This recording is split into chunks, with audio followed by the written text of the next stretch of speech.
Yes, good evening, everybody. Welcome back to Leeds Bros for a West Ham versus Brentford FA Cup watch-along. And why are we doing this? We're doing this because Leeds United have drawn them away in the FA Cup quarter-final. So the winner of this, Leeds United, will take on in the next round. Get your thoughts in the FA Cup draw as well. Are you happy with Leeds United's away draw against either West Ham or Brentford? And who do you want to win this game?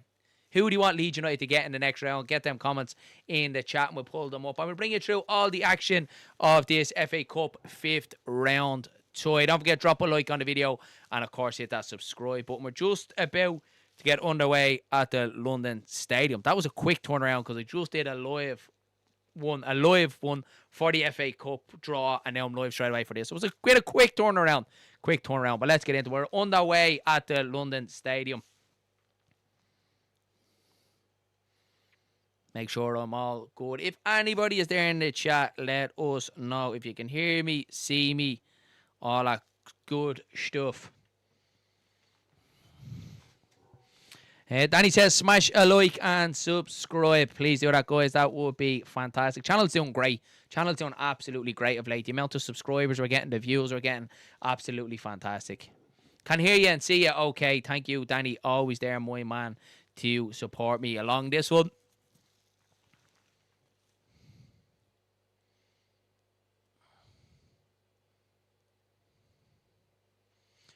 Where do we go?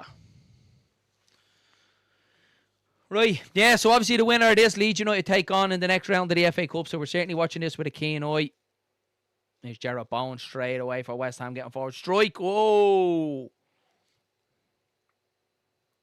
There's be a good atmosphere around the London Stadium tonight. It's been a blistering start to this game straight away.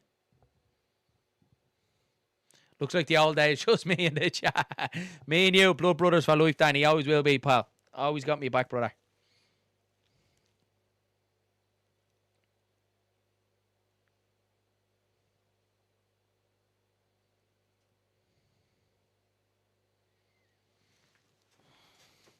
Some corner now for West Ham. Delivered in, that's flicked away.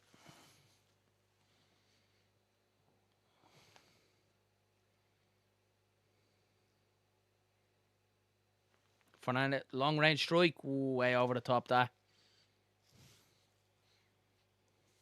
There's no Somerville tonight for West Ham. They do rest them tonight, understandably, probably. A lot of changes, 7 changes for West Ham tonight going into this game.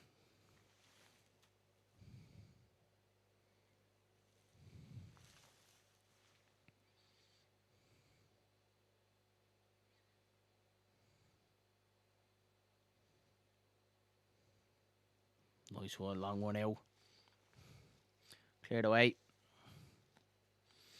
So, Leeds travel to London for the quarterfinals of the FA Cup, either against West Ham or Brentford. I'm not really sure who I want to win this game, to be fair. I think either or. Maybe West Ham. I think maybe West Ham be a good one just because we're both there battling it out in relegation and we can kind of play each other with the shackles of, Premier League relegation off and go at each other. And a cracker of a game. A really good game either way. Brentford are a good side though as well. Really good side under Keith Andrews. Here come West Ham though.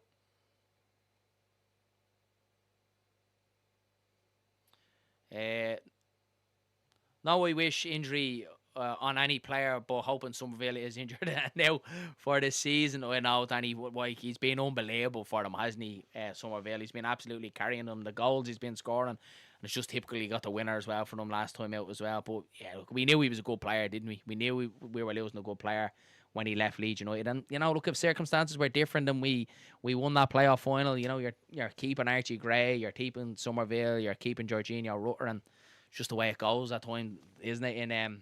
In football, you just never know. So throw in now to West Ham.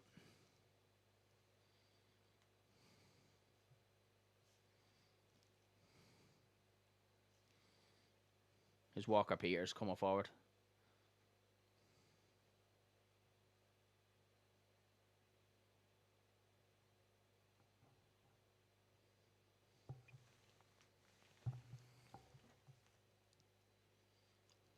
Panos now goes long.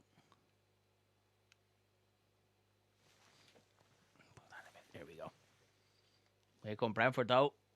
Oh, good tackle. It's a fairly open game, this. The first 4 minutes, both teams certainly going for it. It's not cagey, not knocking it around at the back. What we've seen in the Leeds game yesterday. Both sides are going for it, particularly West Ham. Any opportunity to get, they're looking to get forward. It's a decent right-hand side for West Ham as well. Walker Peters and Jarrett Bowen. Big switch from Fernandez. What a player he is. Traore. Oh, the box smacked Traore clean in the face. Oh, some pace from Traore to get back there. Nuno absolutely loves the damage Traore, doesn't he? Everywhere he goes, he wants to sign him.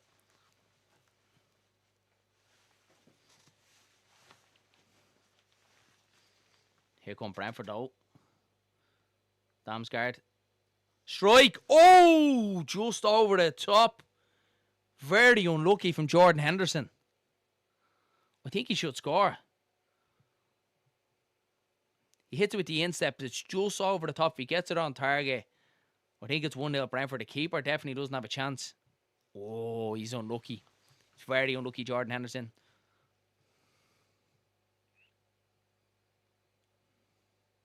Matt says, I want West Ham so we can get revenge for the last cup game when they beat us with the offside goal. Yeah, remember that actually. You some memory, Matt. Some memory that. You're right too. I don't really think I have a preference, to be honest, lads. I think it's like it is who it is. Maybe West Ham if I have to pick one, but yeah. Who would have thought Adama played for Barca? It's crazy, isn't it? Crazy. Feels like Traore's been around playing football for years, hasn't it?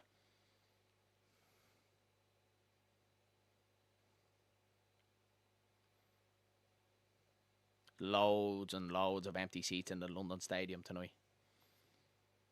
Poor, really, really poor turnout from the West Ham fans. It's just not them, isn't it? The London Stadium, like they absolutely sold their soul, leaving Upton Park, moving there. It's just a bowl, isn't it? Like no creativity, no atmosphere in it whatsoever. Like they should have never left Upton Park.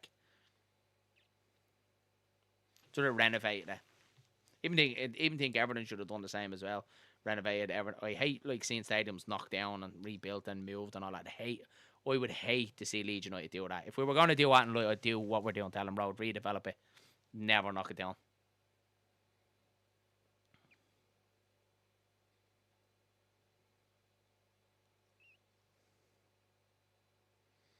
Danny says, Darren, could you imagine that we play West Ham, Sunderville scores and runs to the Leeds fans, giving it a big one? Oh my lord. Yeah, do you imagine me? I don't know if he'll do that though, Danny, because like let's say that does happen, you know, it's still a long way in the season to go, isn't there? We obviously played them the last day as well, so sometimes karma come back to bite you like that. I think he'll have too much respect for Leeds fans though as well. I don't think he ended bad there with Sunderville. He obviously got a couple of bills when he came back to Ellen Road earlier on in the season, but you're gonna get that. I remember Johnny Howson getting bills when he returned to Ellen Road. But it's one of them that, like, I think he probably had to leave Leeds, didn't he, with the circumstances, PSR and all that. We kind of had to sell Somerville, so I don't have any bad feelings against him. He's a great player. I'd love him back. If West Ham got relegated, I'd love to take him back. I really would. Plenty of Premier League experience now. I'd take that Fernandez as well for West Ham. What a player he is. We were looking at him a while ago. Do you remember? I think when he played for Southampton, Leeds were looking at him. What are looking to get him? We play Southampton and Aronson plays a blinder as well. He was good against West Ham. He was good against West Ham that day, wasn't he? Really, really good at home.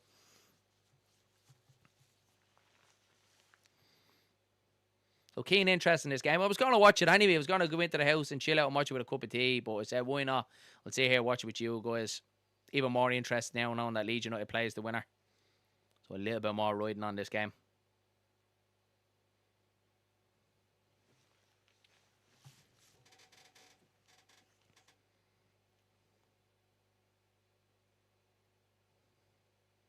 Just slow down a little bit the game. The first couple of minutes it was a little bit frantic, a little bit hectic. It's definitely slowed down a little bit now. Brentford have definitely got a bit more control of it. Have you got a couple with you though? I don't. I might grab one at half time, Danny. It was a quick turnaround. They finished the FA Cup draw stream. We finished that, I think, at like 1:15. And I got all this set up and ready to go and all that. Thumbnail done, stream set up and all ready to go within 15 minutes. Absolutely legging it around the place to get it done. But I'm here. That's all that matters. I'm here. I'll get a cup of tea at half time.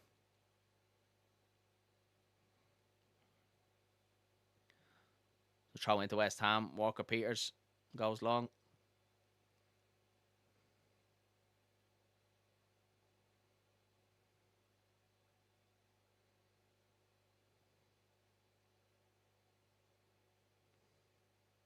Yeah, Brentford are just taking control of possession here now. I think right, because it looked like West Ham were really going at them the first couple of minutes. Brentford have a hold of the ball now, just trying to dictate the game a little bit.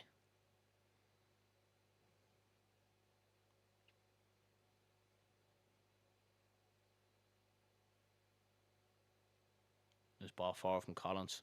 Oh, it's a bad tackle that. But here come Brentford. Oh, they're in. Brentford are in. What a save with the West Ham goalkeeper. It's Areola. It's a great save. It's a lovely switch of the ball out to the right-hand side. He should score. It should be 1-0 Brentford. It's a great save from the goalkeeper. He doesn't even make himself big. I think he's just in a good position. It's a good save. Should be 1-0 Brentford.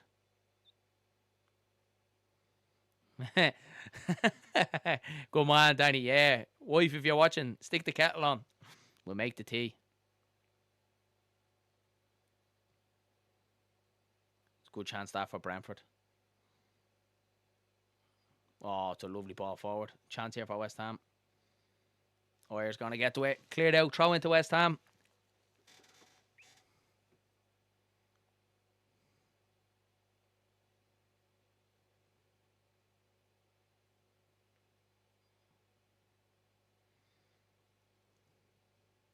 So West Ham have been beaten by Brentford on the last 2 occasions against Brentford at the London Stadium. There's Jarrett Bowen.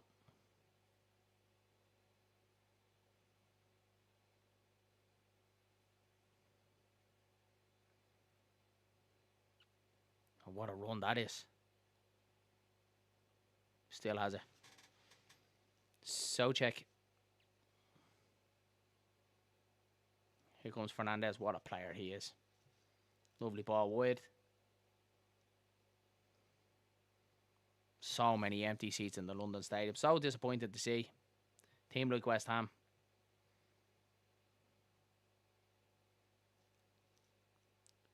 There's Walker Peters. Souček. I think West Ham are going to find it hard to break Brentford down there. Seem to be sitting straight back in. Looked like they're going into a 5 and then a 5 just in front of them as well. So they're very compact, Brentford. Looks like they're going to try and play in the counter.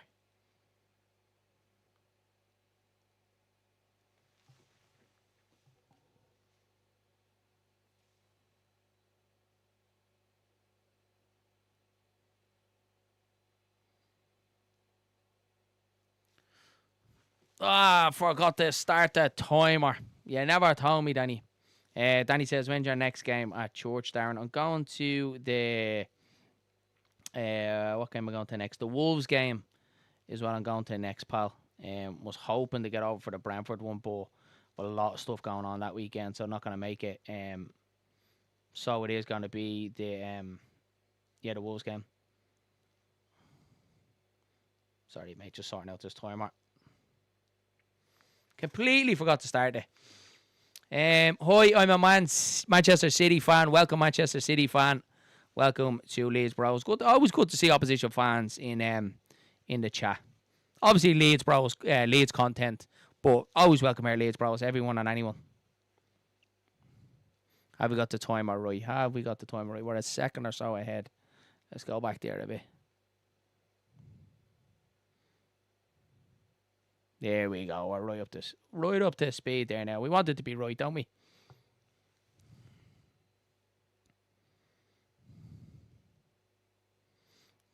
It's going to be another throw into West Ham. Walker Peters to take it.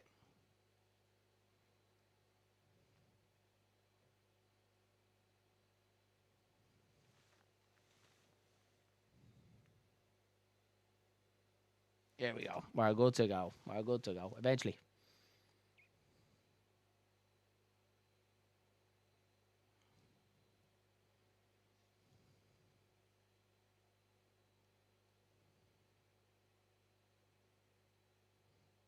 Game's just gone a little bit flat. Like, it started off like a bat out of hell. Both sides going on it. Both chances earlier on, but it's definitely after calming down, which for me, I think will play into Brentford's hands a little bit.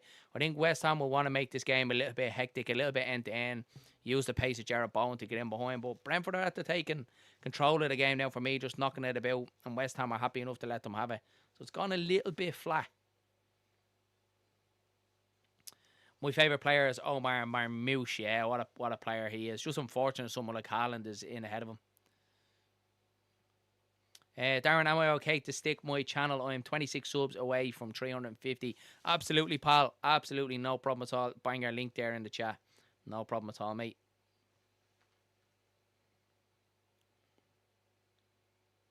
Oh, it's a nice turn. That chance here for Brentford. Oh, my God, that's a lovely turn. Cross.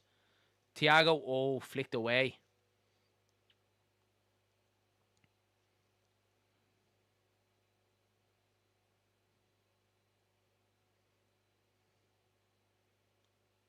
Lewis Potter. Oh, it's a wide one from Lewis Potter. Goes out to me. Goal kick to West Ham. Come on, the Hammers says best cop live. I'm just going to call you best cop. That's all right. Says, come on, the Hammers.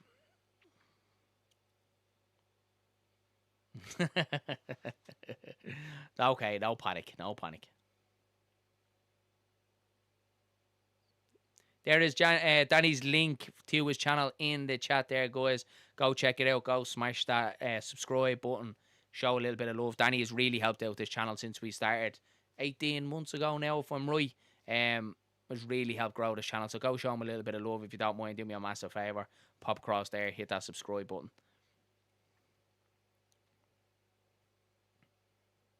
Yeah, Brentford have complete control of this now. All the possession. West Ham are just sitting in. It's a nice ball for. What a touch that is. We're getting some lovely football here at the London Stadium. Some lovely little flicks around the corner. Tell you what, I'd love that Otaro that plays for Brentford. What a player he is. The pace that he has. Really trickery as well. I'd say one of the big sides will pick him off. Very, very good player.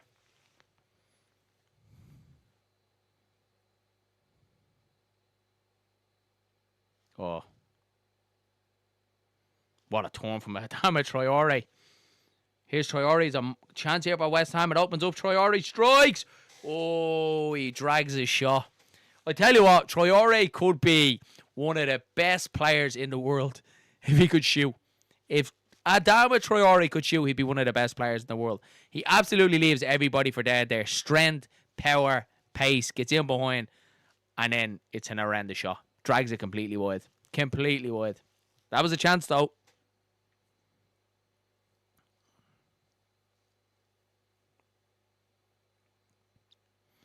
Pablo back for West Ham. Thought he was going to be out for 3 games. And season will come back early. Thanks for this, Darren, says Pierre. No problem at all, mate. I was going to watch the game anyway. The young lads are gone to bed, so might as well. Chance here for West Ham. Oh, I should have shot.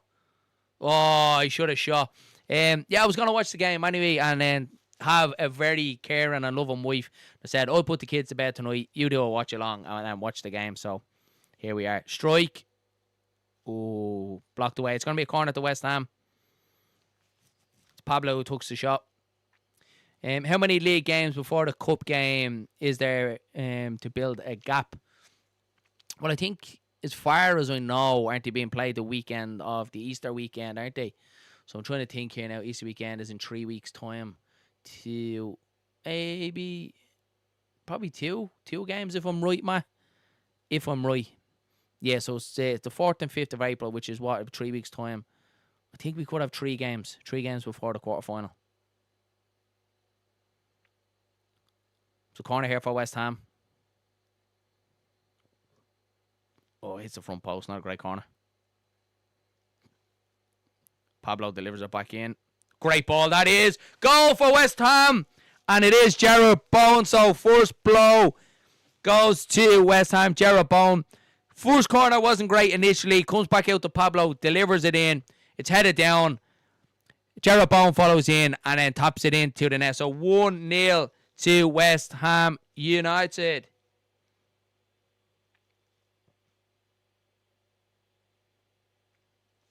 1-0 to the Hammers.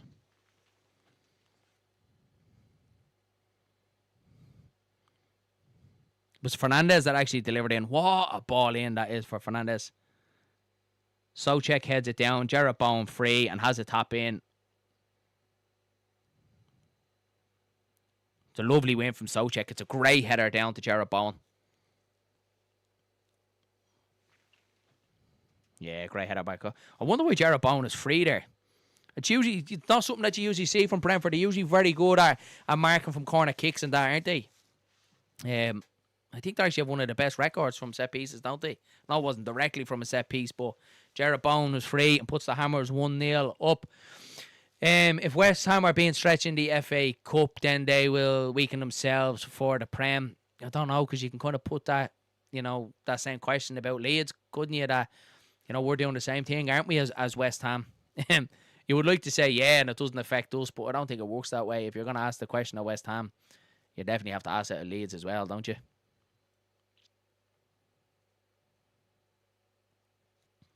So this might open this game up a little bit. It was like Brentford were happy enough to sit in, knock the ball around. Brentford are going to have to go for it now, which in turn is going to give West Ham an opportunity on the break even more.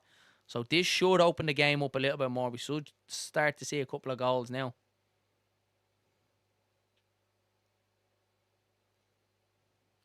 So Tara for Brentford.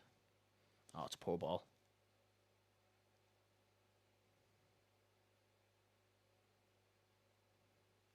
Soucek. Oh, lucky. West Ham have it back. You have to run a Walker Peters. What a ball that is. Another chance here for West Ham. Walker Peters, a bit of space, crosses it. Cleared away. Better ball in there. Fernandez. Loose ball forward. Jarrett Bowen. Bowen cuts it back. Nobody there.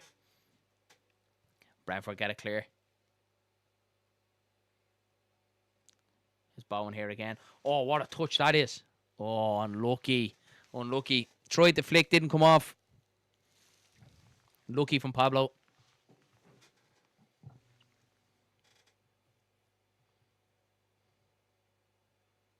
To show the replay of the goal. That actually wasn't Soucek who got the header down. He was in the middle of Oyer. It was actually Christopher Oyer who headed it down to Jarrett Bowen. So it's not going to be assist or Thomas Soucek. He was in there, but it's actually Oyer who heads it down to Jarrett Bowen for the tap in.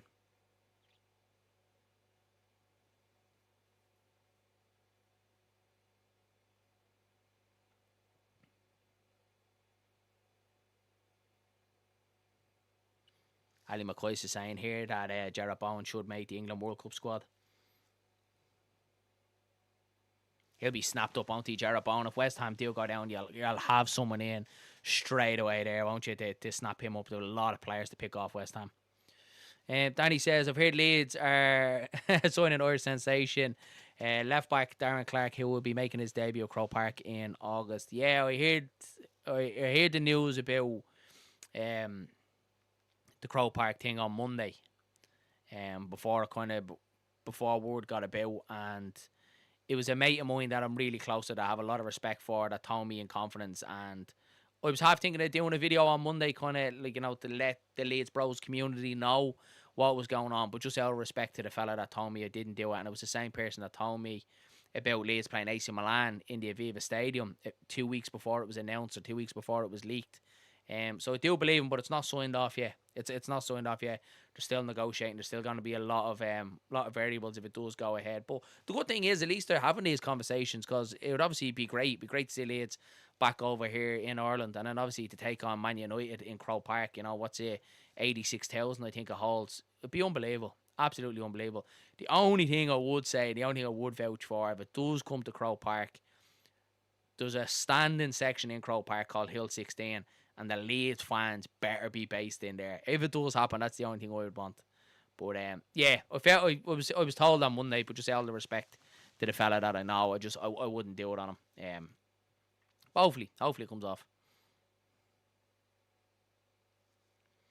Are you going anyway, no matter who we play at Croke Park? Yeah, absolutely, Danny, absolutely. I'll try and go to as many Leeds games as I possibly can. Through the season. I think I've been over, I think it's 8 times this year. I think it was 12 times last year. But I just love it. It's my escape. It's my outlet. Do you know, I can't play football anymore because me hamstrings are like absolute biscuits. And it's my outlet. I don't really drink much or anything like that either. So it's my outlet kind of go to Leeds and blow off a bit of steam then with friends and Leeds United. I just absolutely love it. Sometimes it's pricey, flights and all that sort of stuff over to Leeds can be pricey, accommodation and all that sort of stuff. But I love it. I just love it. Pierre says, for me, the Leeds win. Is it? The Leeds win? Is that what you mean to say? Oh, sorry. The Leeds were much more well-balanced without Somerville. Yeah, I think you're right, mate. Somerville's just a good player, isn't he? Yeah, I wouldn't mind having him back. Croke Park looks like a great stadium, isn't it, for Gaelic football? It is, mate. Yeah, it's the home of Gaelic football and hurling as well. That's where the All-Ireland finals are played in Croke Park as well. They do have a lot of concerts there as well. You get a lot of gigs there through the year. Here comes Walker Peters for West Ham.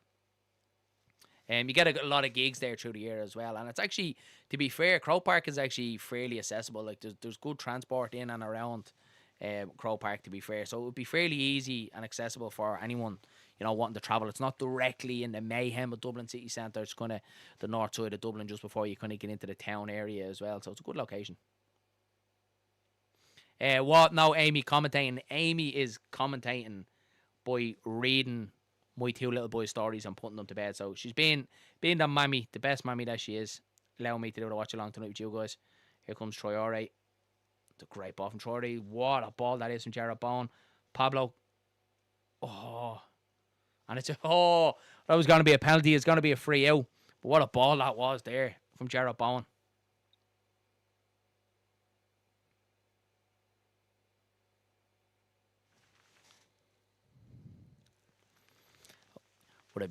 Would it be really cheeky if I asked her to bring me out a cup of tea? I think that'd be real cheeky, wouldn't it?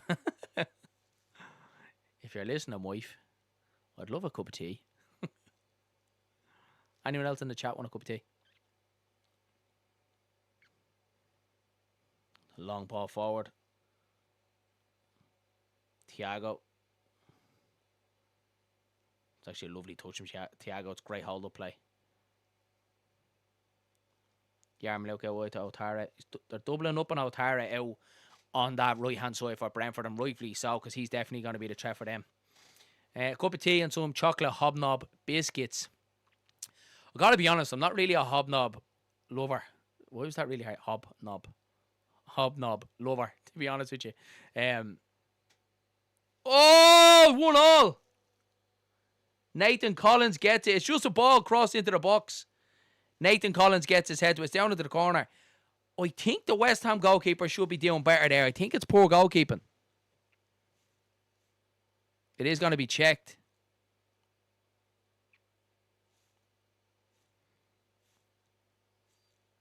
So the West Ham players are appealing. Let's have a look at this here again. I missed it because I was talking about hobnobs. It's a great ball into the box from Otara. It's a great header as well from Nathan Collins. They're looking at it as an offside, but he's not offside for me. From the initial ball that comes in, the goal should stand unless I'm missing something. But what a header that is from Nathan Collins. Right.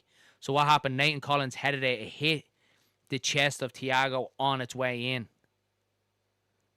Yeah, hits Thiago on the chest on the way in. Now, if he's in an offside position, it might be ruled out. It's definitely not a handball. Right, so they're checking for a handball. So the offside is all right. So it must be the handball that they're checking.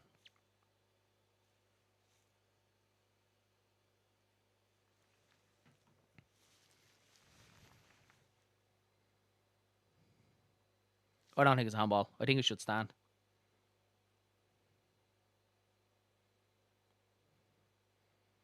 Yeah, so it's definitely been confirmed. Thiago is onside. So Nathan Collins gets the header.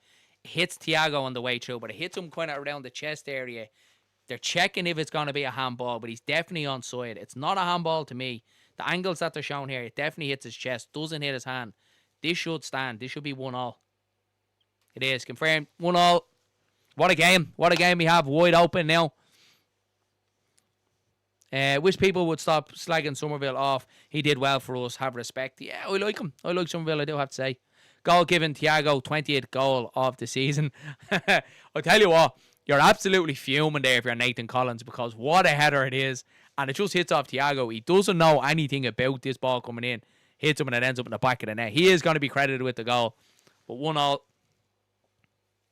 Do you know what would actually be the best outcome for Leeds United in this? If this goes all the way, extra time, penalties, the whole shebang. That would be great, wouldn't it? Wear West Ham out. Oh, West Ham are back in here though. Traore bundled over. Shouts for a penalty. Referee not interested. They're screaming, asking him to check it. This game is just burst into life now. What a game this is. Brentford are going the other end. Oh, better ball. Otara would have been in. Bills ring around the London Stadium. I don't think it's a penalty, to be fair. The first look of it. It's a bad angle though. He's right over the far side. But initially it doesn't look like it's here come Brentford though. Have a shot. Oh, cleared away.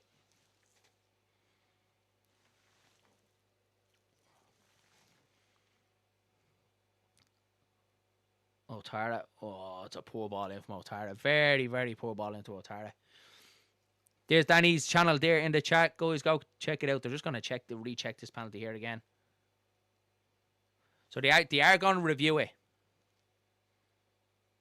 Yeah, the referee's been told to go to the monitor. So we've had a lot of play since then. And this is what you're saying in football there. If there's an issue on VAR, I've looked at it and spotted it, and they think that the referee should go back and look at, why not stop the game? Why not tell the referee, we think it's a penalty, you should go check it out, stop the game. The game has been played on there for nearly 2 minutes after the incident happened. Somebody can get hurt and then all of a sudden you're going back checking a penalty. So why aren't VAR checking it there and then and saying, right, we think the referee has missed something here, stop the game, go check it on the monitor.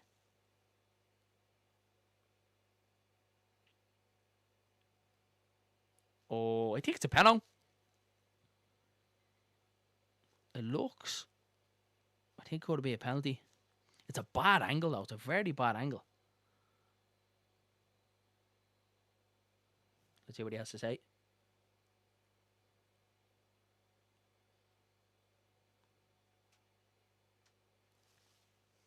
Penalty to West Ham. He's given it.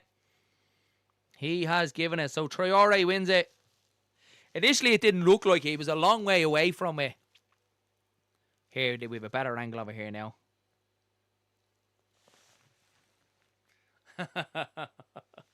Lads, I can't believe a penalty's been given for that. It frustrates you because Leeds have been like blatant penalties. Pascal Stroke pulled down. We seen yesterday Lucas Mecha in the box getting dragged down by his short and pulled down to the ground. Like, they're giving penalties for that and mix up of legs. He does catch him, but it's accidental. And then you've got blatant pulling and dragging in the box, and then they're not giving it, like. But it's going to be a penalty to West Ham.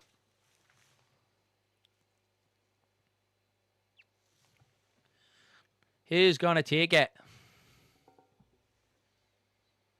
So it is going to be Captain Jarrod Bowen for West Ham.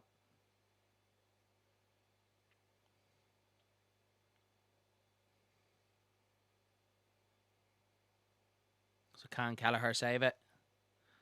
Jarrod Bowen versus Queven. Kelleher steps up. Goal. Kelleher goes the wrong side. 2-1 to West Ham. 2 goals for Jarrod Bowen. And we're getting plenty of goals at the London Stadium tonight.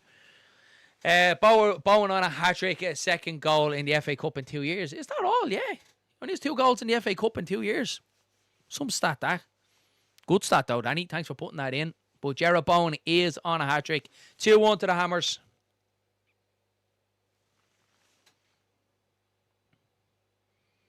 Yeah, it's a great penalty for Jarrod Bowen. Just opens up his body. Sends Kelleher the wrong way. Nuno couldn't even look. Nuno's looking at the ground. He's just waiting to hear the cheer. Shows the pressure that's on that man. So, a little over 33 minutes gone. West Ham United 2, Brentford 1. So, at the moment, Leeds United will be travelling to the London Stadium.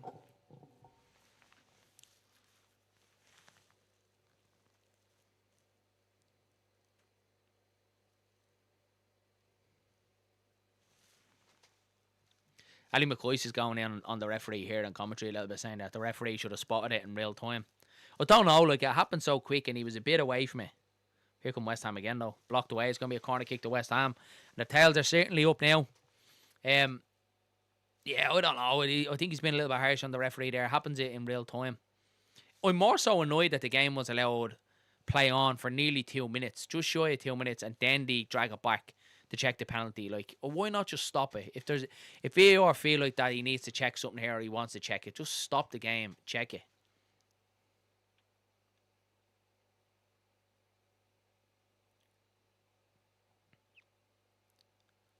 It's a bad corner in that. Lloyd said Leeds players never appeal for penalties. That's why refs VAR never give them blame for installing gamesmanship into the players. I agree with you. Look, I think gamesmanship is right. I think that has to be installed in players. But I think also as well, you have to be, a little bit cute, a little bit aggressive, a little bit nasty as well. You have to be asking these questions. West Ham are coming here again. Traore is now on the right-hand side.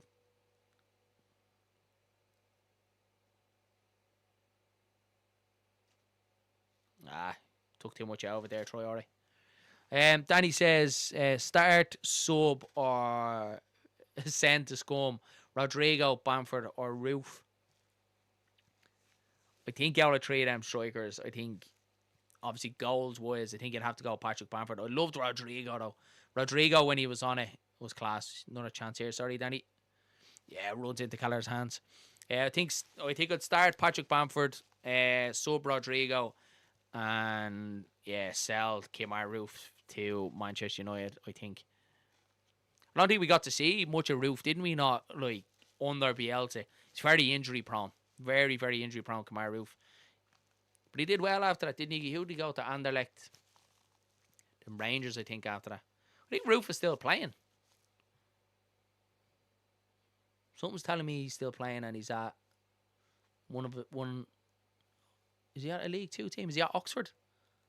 Oxford, I think. Let us know in the chat. Someone can Google it, check it out. I think he's gone back to Oxford.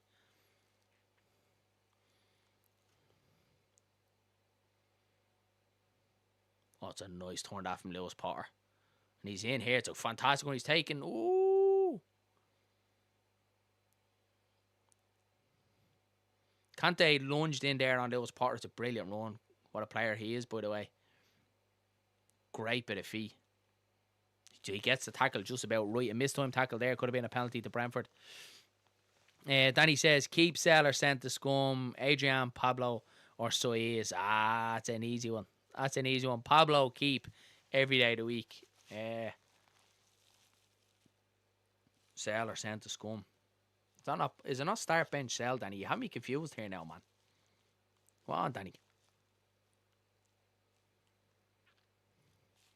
There's going to be a corner to Brentford. There's so much pushing in that 6-yard box. That's a good ball in. West Ham keeper does fantastically well to claim that one. Great goalkeeping there, Mariola.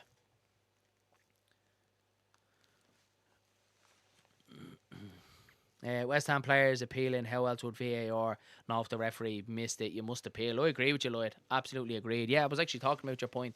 I agree with you. I don't think the Leeds players do that enough. We've only seen Ampadu being the player kind of approaching the referee. I do think we need to start doing that, mate, to be fair. Stop being so nice.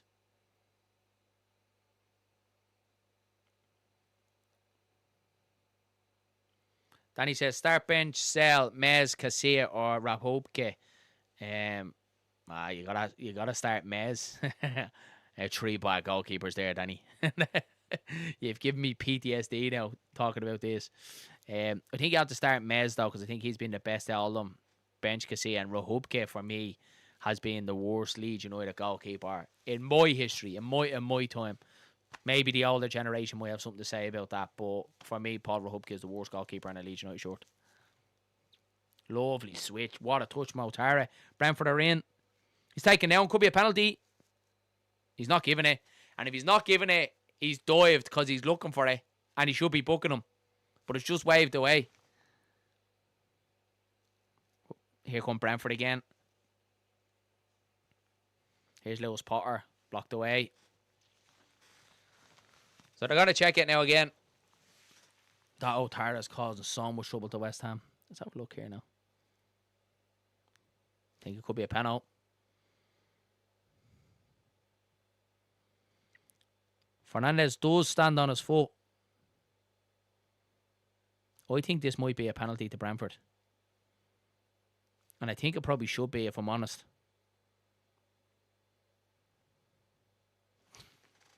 So they've said that there's been inevitable contact. But for me, he gets the first touch on the ball. Fernandez doesn't win the ball. He stands on the striker's foot, which is enough to take him down because he's striding towards the ball. It's enough to take him down. It should be a penalty. Should be a penalty to Brentford for me. So Nathan Collins is asking the question.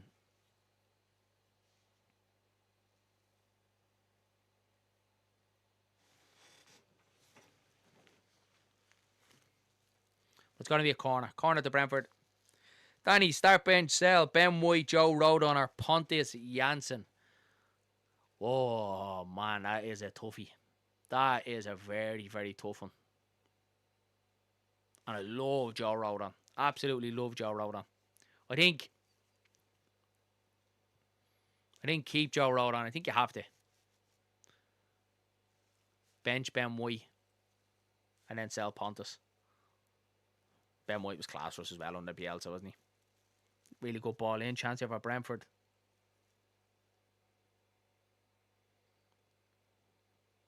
It's actually a really good game, this. It's a really good watch.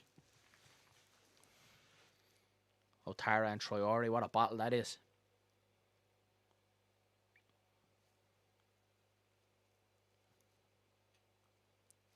Traore comes to better. It's going to be a goal kick to West Ham. Traore is an absolute animal. Sizable. Not normal for a footballer. Absolute beast.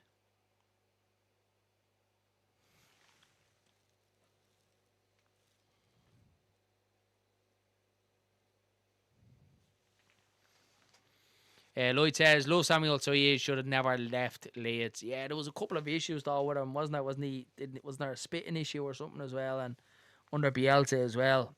Never really got going, but what a player. What a player. I always remember his I was actually at the game where he scored the hat-trick. I actually think it was Port Vale. I think it could have been Port Vale in the cup where he scored a hat-trick against him. Him and Alioski played that game for Leeds, and wow, Soye was just unplayable that day. Unplayable. Soye could play, yeah. Baller. Absolute baller.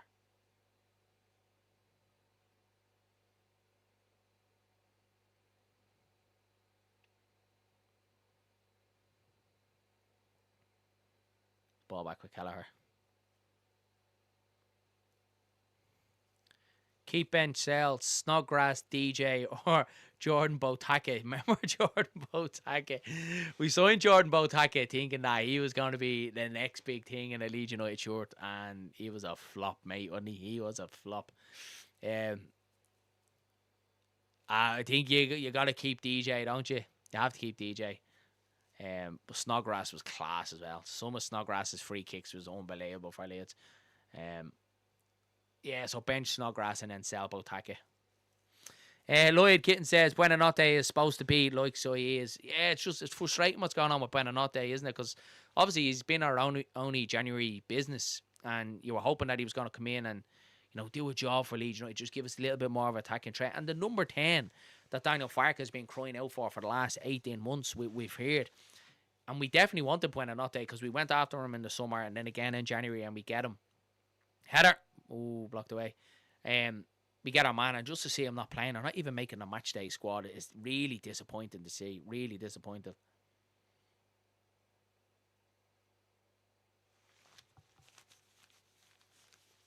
Oh, yeah, that was a quick first half. 2 minutes to half time. 2 minutes to half time.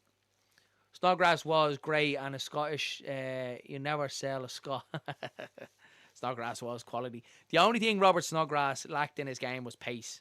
I think if Robert Snodgrass had pace in his game, he definitely, he would have been, look, I think of him highly, but I think he would have been considered a really good player because he could score goals, couldn't he? Even his stint at West Ham as well, he was brilliant there as well. But if he had pace, I think, he would have done a lot more in his career.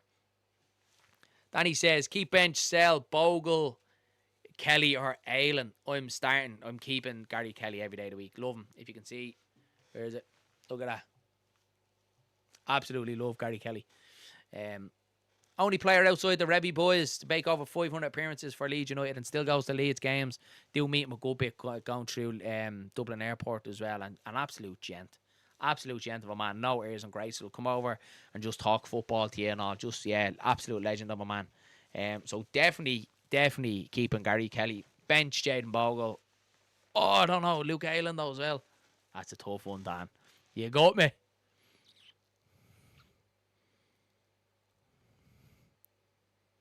Sorry, I didn't zone out. Just chance here for Brentford. It's going to be a corner. Oh, so what do we do? Do we keep Jaden Bogle or sell him? Aylan was class under Bielsa. That's a tough one, Danny. I think maybe keep Luke Aylan and sell Jaden Bogle, I think. That's tough.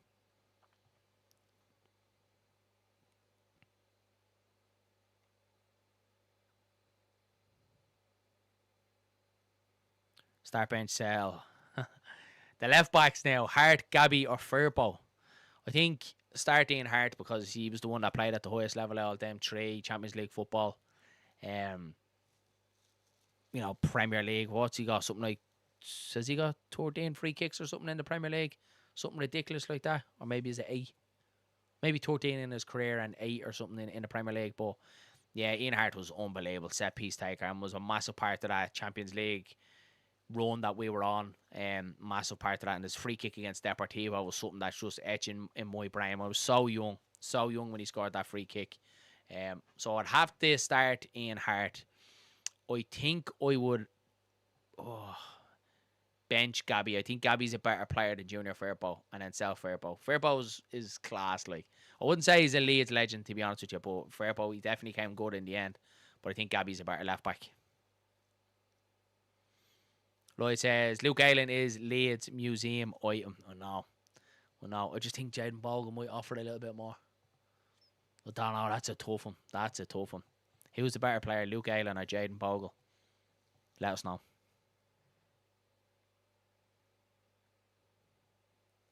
Anyway, still 2-1 here at the London Stadium. What have we got added on? We've got 6 minutes added time on this one. 2-1 to West Ham.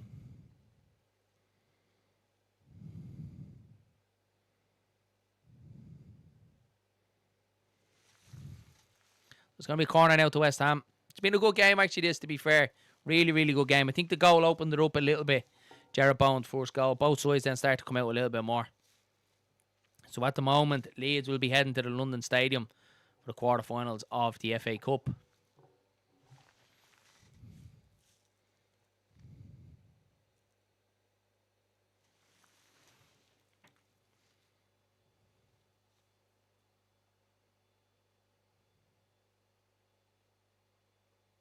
That's a good ball in. To the back post. Soucek heads it back across. Danger. Hits the bar. Oh! Bit of a scrap and it's cleared. Very nearly 3-1 to West Ham there. It's a great ball into the box. But he still have it.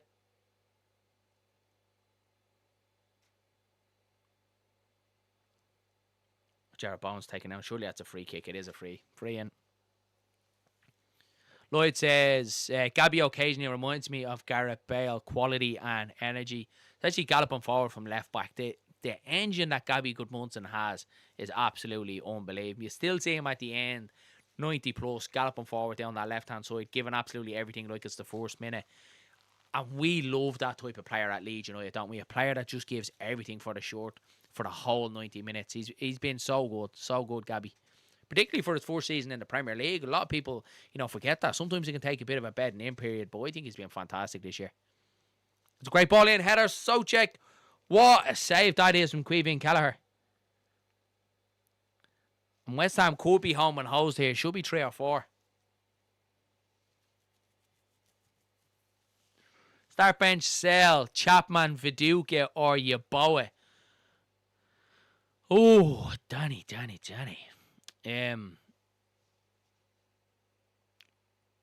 I would say, I think Yeboah is probably, I don't know, Viduka. I think I'd rather Yeboah. I think I'd rather start Tony Yeboah because of the goals he scored. Benchmark Viduka, and then I'd sell Lee Chapman. And I'd only sell Lee Chapman because he was a little bit before my time. I was born in 94, but I did hear a lot about Lee Chapman from my dad. He absolutely loved him, talked about him so much, of part of that 92 winning side. But that's a good one, Danny. That was a good one. Now I think I'd start Tony Yeboah because his goals were just amazing. But the Duke was quality as well, wasn't he, Mark Viduka? If Cree knocks us out of the FA Cup, it's going to sting a bit, says Coffee Steiner. Yeah, it will. It will. But look, it won't happen. It won't happen. We'll beat them and we'll get through to the semi-final. I would keep both of them as they can play in defence and down the wings also. I don't know who that's for, who that's about. So we're into the last minute of added time in the first half. Still 2-1 to West Ham. It's going to be a throw in to Brentford.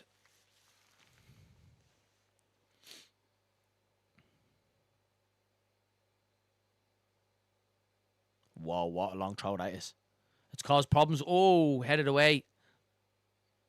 That was some throw in. That one, that's probably one of the best throws I've seen.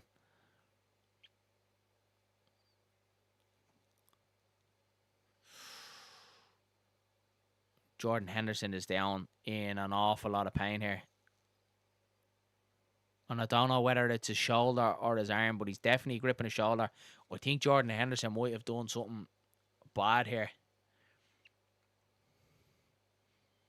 Yeah, he goes up in the air. Oh, lads, that's not even worth watching again. I think he might have broken his wrist. I think Jordan Henderson has broken his wrist here. He goes up for a header, and it's one of them where as he jumps for it, he leaps for it, he gets the contact in from the side at the hip, so it knocks him off balance, and he's coming down, he's putting his hand out, and all his body weight has gone down on that forearm, wrist area. He's in a lot of pain. Obviously, I'm only speculating it's broke, but he looks like he's in an awful lot of pain, Jordan Henderson here.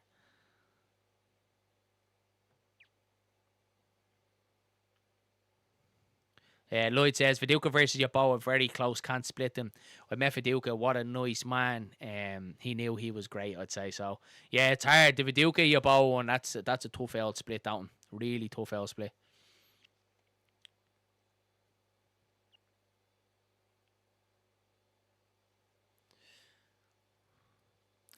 Pierre says here, there's a rule in rugby that if a certain time has passed that they can't pull it back for the VAR.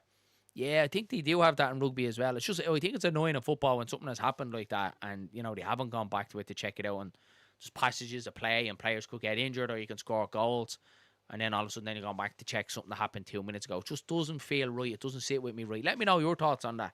It just doesn't feel right that it's played on, especially if VAR checking something, and they can obviously contact the referee and say, look, if we see something here, maybe stop the game and go check it out here. Well, Jordan Henderson is back up. He seems alright. He's limping a little bit, but he seems alright. He's not holding that hand anymore. So it's definitely not broke anyway. Just an awkward landing, maybe.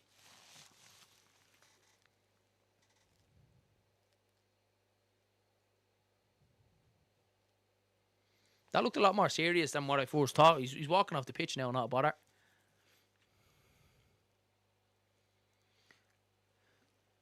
Just hear the commentator of this game that if you have to go off for injury, it will be a minute before you're back on next season. Really? Yeah. I didn't hear that because I was talking. There is the halftime whistle at the London Stadium. West Ham United 2, Brentford 2. Really good first half, I do have to say. Right now, as it stands, Leeds United will be taking on Brentford in the West Ham in the quarterfinal of the FA Cup. Let me pause this timer here. Here we go, paused, and let me reset it and get ready for the second half.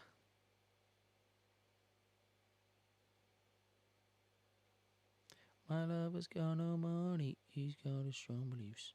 There we go, we're all set, ready to go. Right, what I am going to do, I'm going to go grab a little drink because I've been on stream here now for probably about 3 hours straight and I haven't had a sip of water. And my mouth My mouth is dry as anything. If you're popping in, don't forget to drop a like on the stream, and of course hit that subscribe button. I will be back with you, I'd say, in about 2 minutes. So hang tight there. Darren can quickly go make himself a cup of tea. Thanks very much, Daddy. Thanks very much. A little bit of break time. I'll leave it playing there, leave it running through there. Get your thoughts in. I'll read a couple of comments when I'm back in. Give us a few seconds. Yeah.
Oh, we are back. We are back with a cup of tea. A cup of tea. Well needed. Absolutely well needed. Over, see you still with me. Sorry for leaving you there, lads. But it's been a long night. Been a long day. Straight in from work, straight on a live stream, and straight on a watch along. But I enjoy it. Enjoy talking to you guys.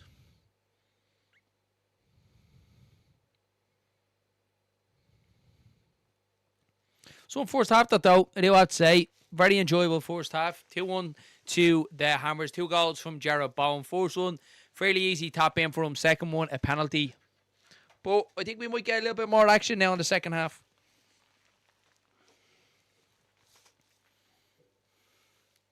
Pierre says here, the Leeds team did show for handball in the Man City game. The ref ignored the calls and waved them away. Yes, but the Leeds players need to be in the ref face. So I do agree with Lloyd a little bit. I do have to say, Pierre.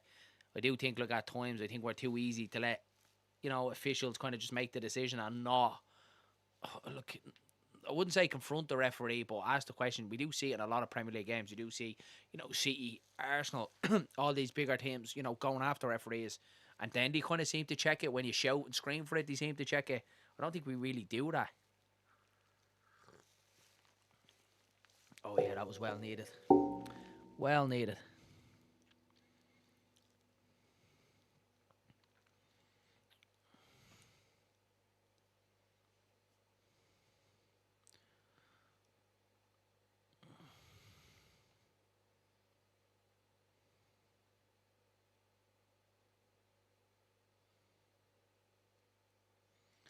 Na na na na, Leeds United. No. Danny says, is that Yorkshire tea? It's not. It's the old reliable Barry's tea. Barry's tea of Ireland. But I do like an old Yorkshire tea, Danny. I do have to say that when I get to Leeds, there's a lovely little cafe in Leeds. I don't know if it's pronounced River-esque or River Square. I call it River-esque, but it's right on the canal in Leeds. I don't know the name of the street, but they do a cracking breakfast and an even better cup of tea. Unbelievable spot. So that's my ritual. When I land in Leeds, head there, get a cup of tea and a bit of breakfast. I do like an old Yorkshire tea, I have to say. They're showing the replay there of that incident in the first half, the penalty shout that Brentford have. And they're showing it again here, and they're showing it from a different angle. And I think it's a penalty, guys. I really do. I don't know if you have seen it. But he gets to the ball first. He's the one that gets the touch. He's in the penalty area. He has a chance of actually getting to the ball. And he stood on his toe and he's taken down. For me, it's a stonewall penalty. I don't know how they're not giving it. And to say that there's insufficient contact, he stands on his toe. He takes him down. That's enough to make anybody fall, especially when you're running at that pace towards the ball. For me, it's a penalty. It should be.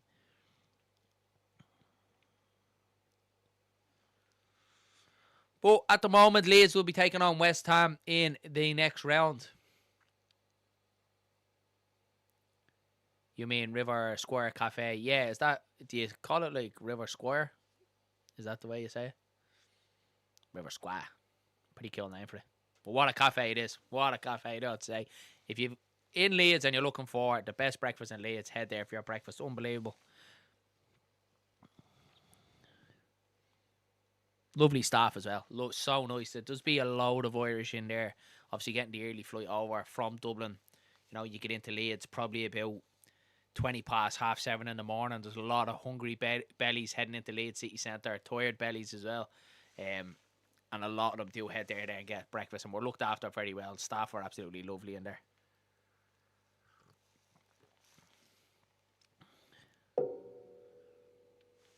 River Square, but I say it's pronounced River Skew.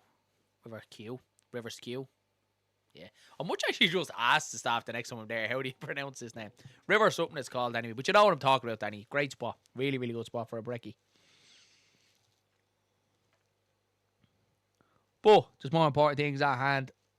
Leeds United in the quarter-final of the FA Cup. And at the moment, we will be playing West Ham. How about the manager's appeal for a VAR view?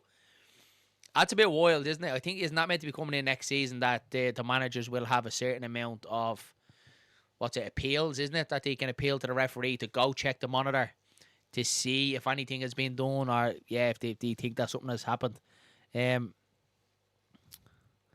I don't really know, mate, because look, I think if it's used in the right way, it certainly could work. But you might get some managers like you imagine the likes of Pep using that, or Arteta using that, or even someone like Mourinho using something like that. Like I think, like in the right hands, it could do well, but I think in the wrong hands, I think it could be kind of used against you a little bit, and probably for the not for the benefit of football. The Fulham manager would have one every 2 minutes, though. I think to get a certain amount, though, Lloyd, is it one or two or something they're talking about? I think to get one chance to check VAR, I've read. I think so, Danny. I think you're right. I think it's a certain amount of calls. But then if that, then you're just going to wait. You're going to get your players to keep doing what they're doing, keep appealing to the referees, to make them go to check the monitor. And then towards the end of the game, then you're just going to ask for reviews, aren't you, to try and waste a little bit of time on the game. But then you'd be looking for the officials to make sure that time gets added on. I don't know. I think it adds more stoppages to the game, doesn't it? Like I think it just let the ref the game. That's for me. Football was so much better 20 years ago when referees were just allowed to ref the game. To be fair.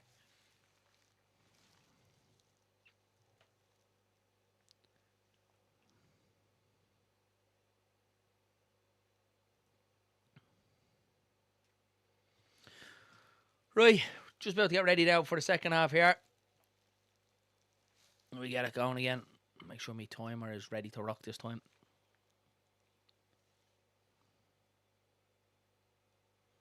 Yeah, we've got everything ready to go.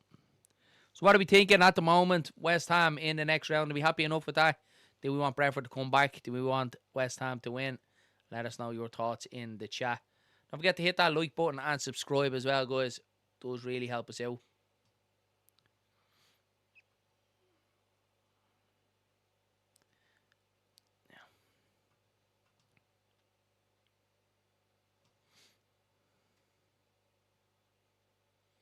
There we go. Have that sorted now. Lovely. Danny says here, also that you have here the top six next season. The likes of Lego Head can't stand at the halfway line instead of his technical area. You know what's even more interesting that I've heard that they brought out now? Isn't it going to be 6 teams going into the playoff in the championship, which is a little bit wild for me. Like I think the team then that finishes 8th in the championship can go and play in the Premier League. That could finish, 20, 30 odd points, outside the top 2, which is a little bit crazy. And then I think you're only, making the gap bigger, aren't you, from the championship to the Premier League. So, yeah, it's a little bit wild that 6 teams in the playoffs.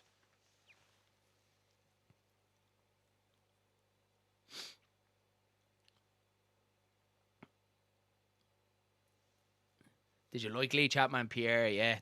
I did. My dad did talk so much about Lee Chapman. Said he was unbelievable. Fortunately, didn't get to see him play. He was a little bit before my time. Yeah, top 2 go up automatically in the champion, and then the next 6 play each other. That's wild. That's absolutely wild.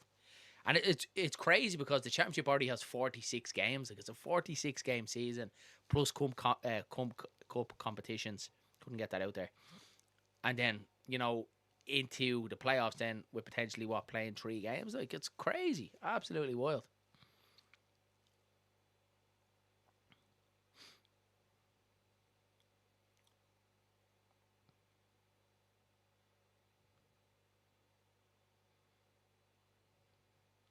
Yeah, so here we go. About to get back underway for the second half.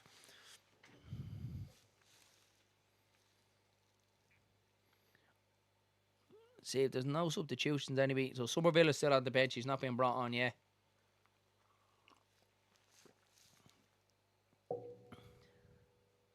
Somerville coming on, is he? I don't know if he is, Danny. He's still in the tracksuit top there.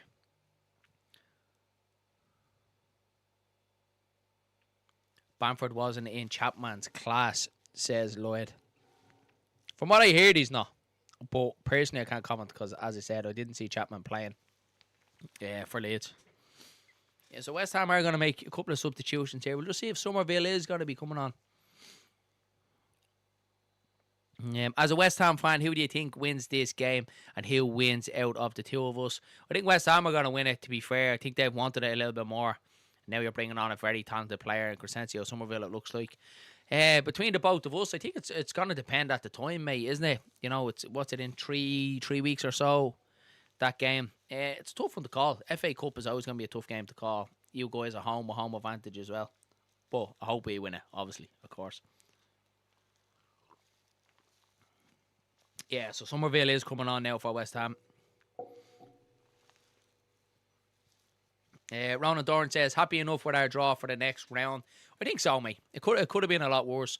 I think the draw as a whole, like, I'm obviously happy Man City got Liverpool. I think that's a good draw because at least one of them are going to get knocked out. Chelsea getting Port Vale, they're definitely going through to the semi-final then, aren't they? And you would say Arsenal are going to do Southampton as well.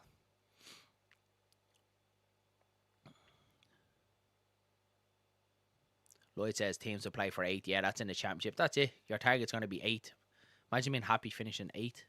Crazy. Best of luck.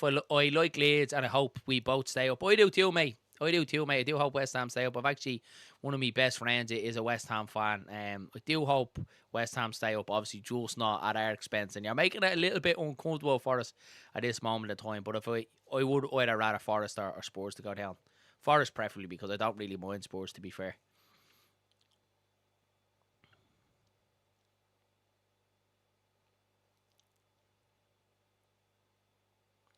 Dylan Doyle says West Ham versus Leeds. It's certainly looking that way. West Ham definitely wanted it in the first half.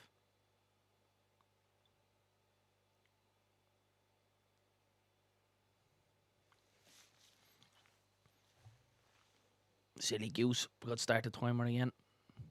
You're meant to be keeping me on tab, Danny.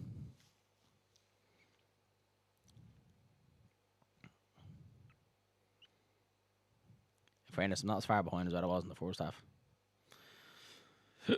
What have we got now? 46 minutes, is it? Yeah, 46 minutes.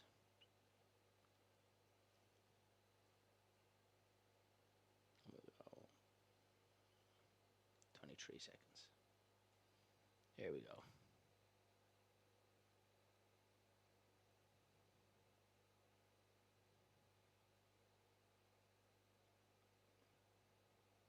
There we go. We're back up to speed now. Want the right. That really annoys me. A little bit OCD. Have to have the timer right. Then he says, I do a prediction show with a load of West Ham fans on a Friday night and we go banter if they win this one. I didn't even know you did a show on Friday night, Danny, to be fair, mate. Pop into that. I do like an L prediction show, I do have to say.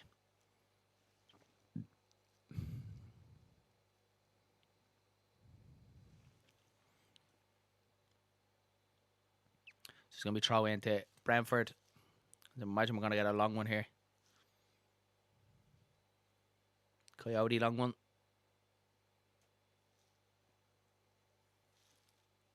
Flicked on. The referee, it's offside, is it? Yeah, offside against a Brentford player.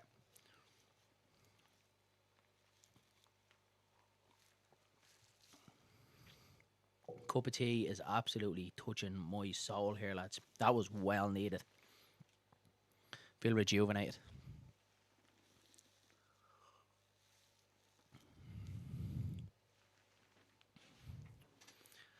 Lloyd, last game versus West Ham. Hopefully that we both be on the beach and then one at Wembley. Yeah, I hope so. I don't want to go down to that last game of the season away at West Ham. I really, really don't. 3 points in ahead now to the London Stadium, goal difference or whatever toy. Nah, I'd like it to be sorted before then. Can't deal. And Leeds notoriously in shootout games like that with a lot riding on them. In my lifetime, we've never done well, so I'd hate it to go to the last day. Here's Somerville now involved in it straight away. Does well.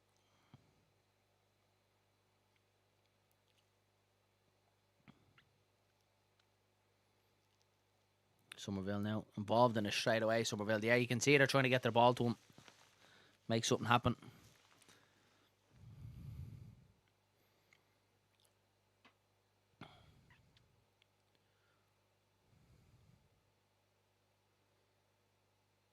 Brentford have been a little bit poor, to be fair, lads. Like tonight, like they're like trailing the game here 2-1, but they're just moving the ball a little bit sluggish. I do think if they can kind of move the ball a little bit quick, they can threaten exactly what he's done here. They must have been listening. It's a great ball to Lewis Potter. Delivers it. Oh, shouts for a penalty. Katara is saying it's a push, but the referee again's not interested. He's waiting for VAR to help him out. So he's running in at the back post and he does go down. Yeah, no, it's not a penalty. I think he's looking for it. Two of them, actually, two Brentford players go down on the box looking for it. Yeah, I don't think it's a pen. Goal kick to West Ham.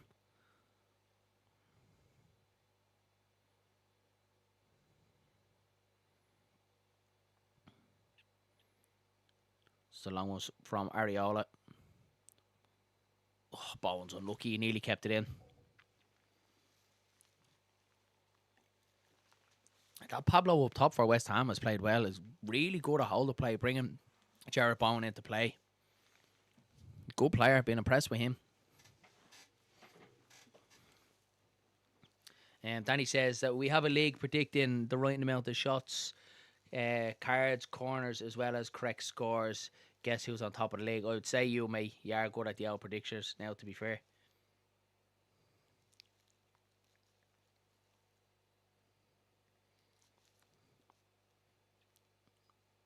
Oh, I played a bit of a killer ball out there to Guattara there. Good defending.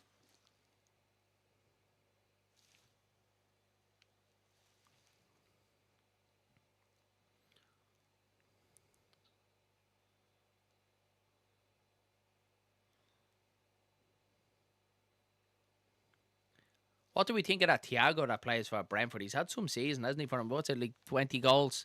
20 goals so far this season. I can see someone like Chelsea taking a punt on him. I see him going to a big team in the summer. No offence to any Brentford fans, of course.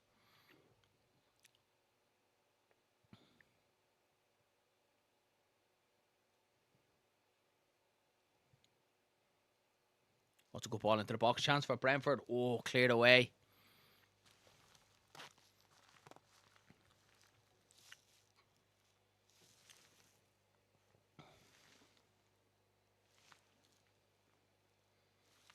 So we're going to get a throw to Brentford. Imagine we're going to get a long one in here right on top of them.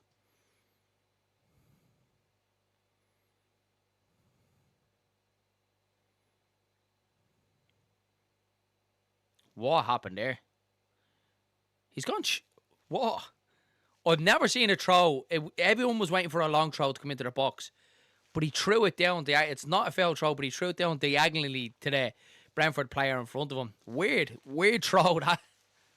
Somerville goes down looking for the free kick.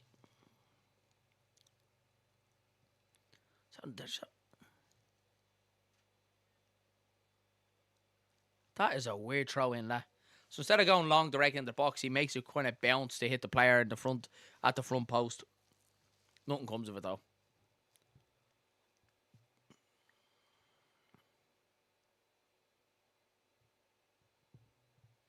Pierre says, what happened when a Leeds person approached the ref to complain, got a red card? Yeah, I think it was kind of after the game, to be fair. I would like to just see us a little bit more, like, on top of referees, I think. Just appeal more, I think, is more so. In the right manner, not aggressively, obviously not. Not do anything stupid, but I just think appeal more. It's a good ball from Pablo Somerville.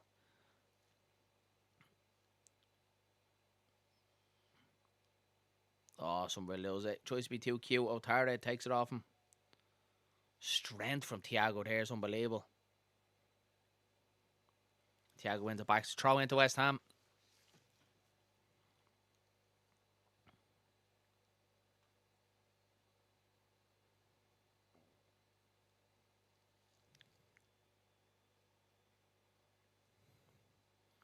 The West Ham are unbeaten in the last 4 home games at the London Stadium, which actually I'm surprised to hear that, to be fair, because anytime I seem to watch them this year at home, they've got beat.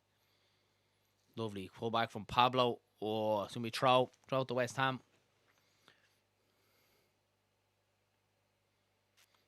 Philip MOT says, smashing it with the channel, Darren. Keep it up. MOT and your super chat as well. Thanks so much, mate, for that super chat. It is genuinely very much appreciated. I do. Thanks very much for that, pal. But more so your comment there, smashing it with the channel. Absolutely means the world. I love doing it. Absolutely love doing Leeds Bros. Love talking about Leeds and all type of football, to be fair. And I love doing it with my brother Dillo as well. It's absolutely class. But of course, can't do it without you guys. The support that you give it has been nothing short of sensational, phenomenal. And it's been a tough year. It's been a tough year this year, to be fair. Coming up now nearly on a year since I lost my dad. And it's been a tough year, tough adjustment, to life and, navigating grief and stuff like that. Not to bring it down or anything like that, but you guys have been there, probably not even noticing it, but just coming on and doing streams and having a chat with you guys. It's meant the world to me. It really has. So I love doing this. And I do it for free. I do it for absolutely nothing. And I do it with no subscribers. I absolutely love doing it. So, and we'll keep doing it. We'll keep hopefully getting better, growing the community. That super chat has just paid for Darren's cup of tea. It's paid for the tea bag, all right, yeah, especially over here. The price of tea over here is ridiculous. New rules coming out for long throws that I hear that you can't do something. I didn't hear Lloyd, mate, to be fair. Actually, I haven't heard that. Yeah, let us know if you know. I haven't heard that like that. Amy says he's so proud of you, Darren, and so proud of Leeds. I'm sure he's so proud of Leeds. Yeah, but cheers. No, I love you guys, honest to God, I really do. Love doing this and can't do it without you.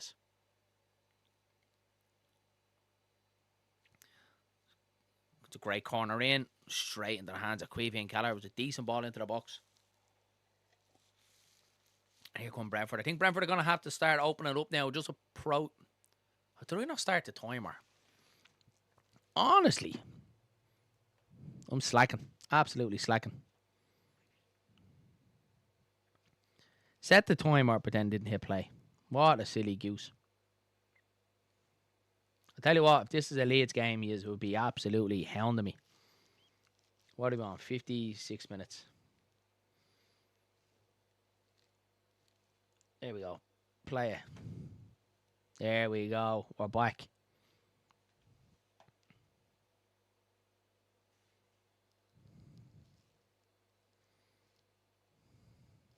Yes, level on time there now.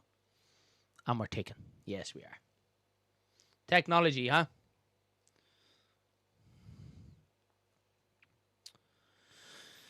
What do you got? Darren White isn't Amy or Maud. I thought she was. Mate, to be fair. I don't know. Mate. Maybe it's another channel that she has. I thought I did. Or maybe I don't want her to be a mod, Danny. I know you're after telling her.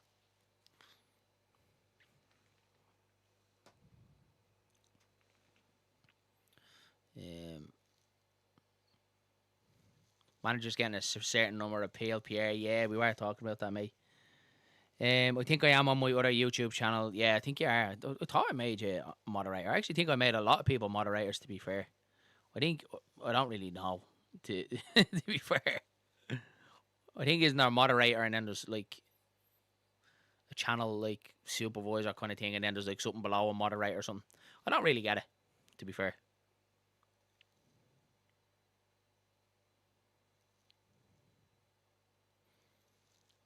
Yeah, Amy, right in the head. Danny is the best mod. So good. Keeps everything going. Keeps me in check.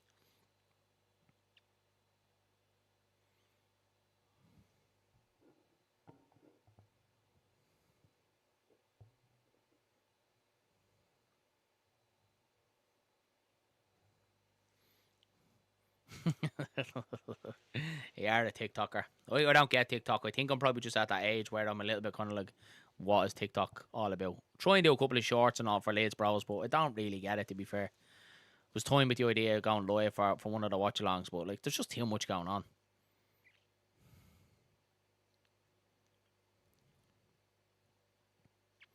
Pierre says 6 teams in the playoff. Money is the only reason. Absolutely, mate.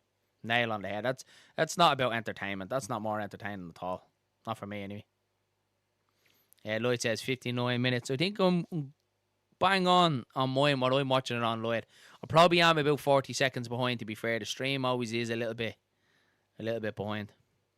So Pablo is going to go off for West Ham. He's actually been very good for them. Really, really good. I've actually been very impressed with him. So what do we got left? Just a half an hour to go at the London Stadium. Still 2-1 to West Ham. Was expecting a little bit more from Brentford this second half, to be fair. I thought they would have went after the game a little bit more. But they're going to have to start opening up for it now and going for it. Otherwise, they're going to exit the FA Cup. With a long throw coming in now. What a throw that is. Bounce cleared away. Pierre says, the 91-92 season, I went to 12 matches and saw Chapman playing. And was he good? What's your thoughts on Lee Chapman? Because everyone I talked to said he was absolutely unbelievable. And his headers, that he's been likened to Calvert-Lewin, that is leaping around the box, and his headers, he was meant to be unbelievable in the box. I've seen clips of him, obviously, but I've never watched him play full 90 minutes.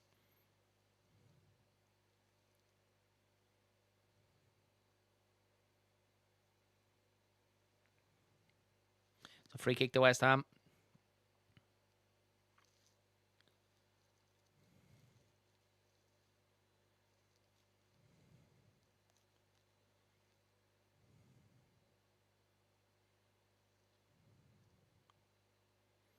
West Ham will be happy with this, though. 2-1 up, half an hour to go.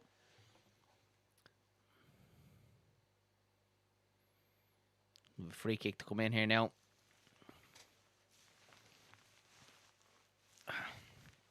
Fernandez is going to take it. It's not a great ball in, to be fair. It doesn't even make the edge of the box.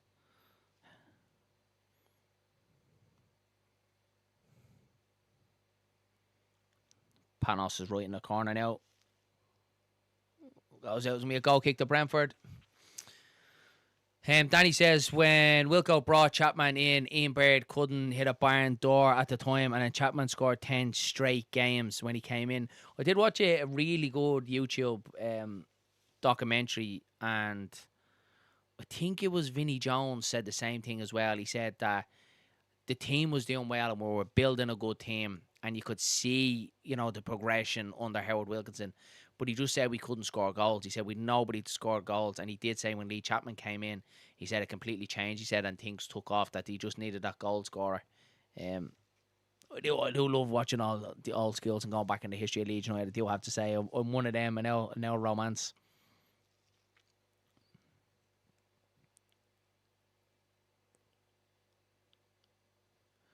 Then he says, watch Do You Want to Win on YouTube. It's a great watch. What is that?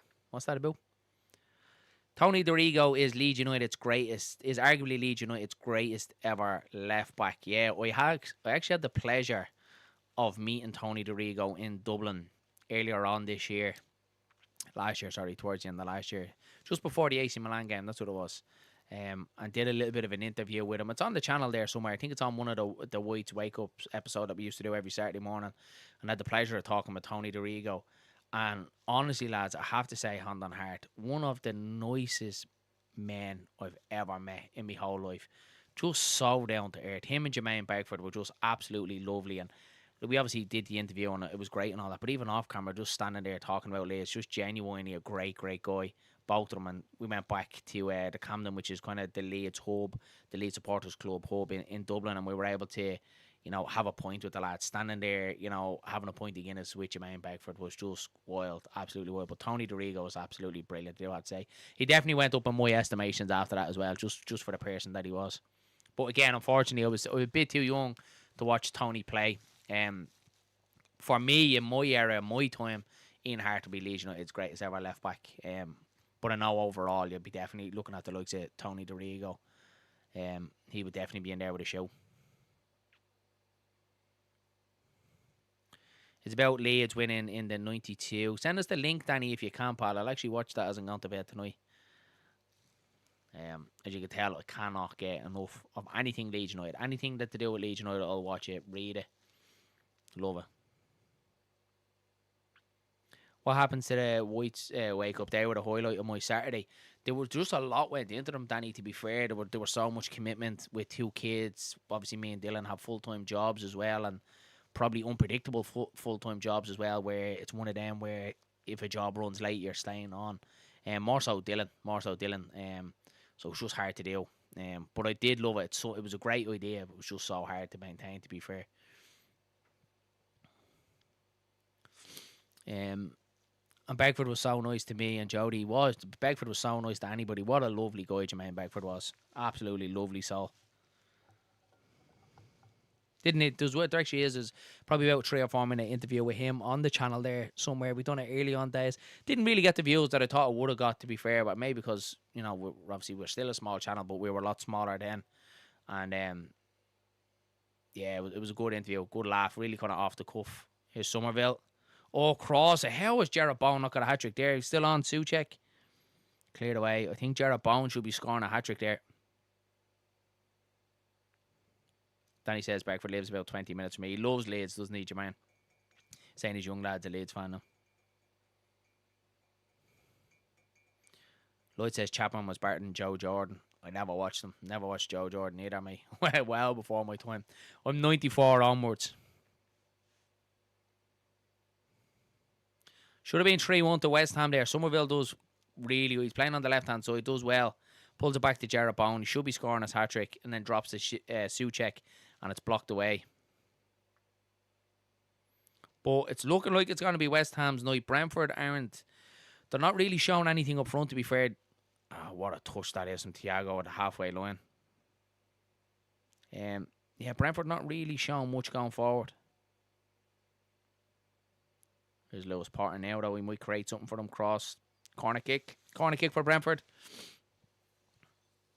And we'll do send it to you on Facebook. Yeah, do mate, and I'll get the link and I'll give it a watch tonight.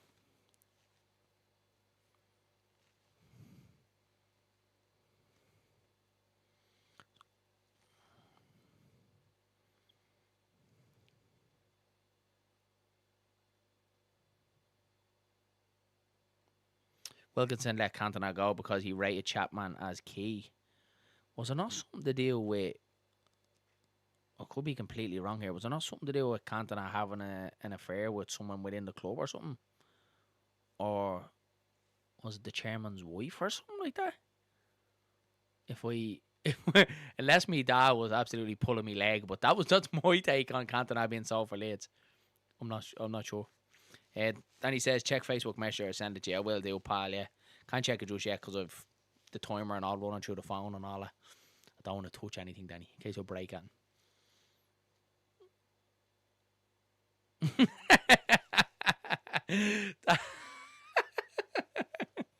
Danny just puts it out as blunt as anything. Cantona was giving Chapman's wife one. Straight out as can be. Yeah, that's what I heard. That's the story that I heard, and then he ended up getting let go or something like that. It was a bad egg in the dressing room or something like that. And that's how we wanted him out of the dressing room or something, and sold him for $1 million, which is ridiculous, absolutely ridiculous. I remember saying to Revy and John Charles that Leeds will achieve great things. I remember you said personally. I remember saying to Revy and John Charles that Leeds will achieve great thing. That's wild, mate. Nicest Leeds player I've ever met is Lucas Radeby. I'd say he's lovely, mate. Yeah. I'd say he's lovely, to be fair. That was another really nice guy as well that we met in Dublin over for the charity game that they done, Leeds Legends versus the Borough Legends, and we met Ross McCormick, and he was actually lovely, absolutely lovely. Came over and he was talking to the wife Amy and then Dylan's missus as well. And just a lovely lad. Told us all about the things about Cellino and Brian McDermott and all as well. His sacking, and he was just saying Cellino was just absolutely wild for the club. But yeah, class. Some really nice players that play for Leeds, you have to say. Radeby told me that he was the worst of his 6 brothers. That he got lucky, really. Yeah, I didn't even know he had 6 brothers. Do you know it's so good to see now on LUTV as well in the build up, and I don't really get to see it much because obviously I do our build ups and stuff and starting doing watch-alongs now as well. But I was loving watching the build up on the LUTV, obviously, with Emma Jones or either Rich Williams, but seeing the likes of Stuart Dallas on it now, Nigel Martin, Lucas Radaby's on it now as well. I think Johnny Howson and Simon Grayson was on it the other day, and I went back and watched it after match. And it's just great to see them players, isn't it? Like, back in doing bits around the club as well. It's so good to see. Mr. White Snake says, "Oh yeah, I'm that old. I sat in the meeting room in 1919." We were putting, when they were still plumbing, when they were still putting the plumbing into Ellen Road. You're not that old, mate. You're not that old. Joe Rodon is on the LUTV podcast this week. I'm enjoying them as well. I'm enjoying that they have the podcast back.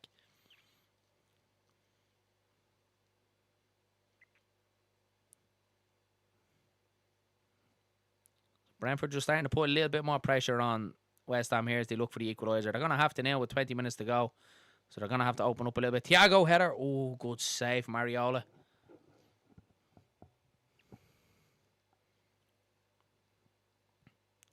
Good ball into the box. Yeah, it's an easy enough save.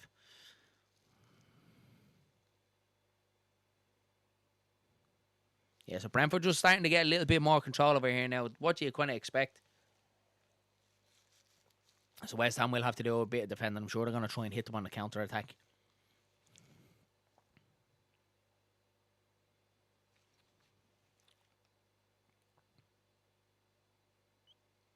No, apparently Chapman's wife, the actress. Was she an actress, yeah? Yeah, I remember asking my dad many years ago about it, because I remember there was something about thanks a million or something like that. It was a sign a Man United fan was holding up in some game, and it was like a picture of Cantona and it said thanks a million. And I was like, why are they saying thanks a million? And then my dad obviously explained it to me, and he obviously said it about what happened with Chapman's wife, and it kind of divided the dressing room when he was sold. And that was what I was led to believe all these years. But I never really asked the question. I never really looked into it. But she denied it. Oh, did she deny it? I must look into this now. Oh, you have me intrigued now. I must look into it. But really, the fallout was that we sold probably one of the best players, in Premier League history to Manchester United for $1 million. And that hurts, doesn't it? Like, that hurts.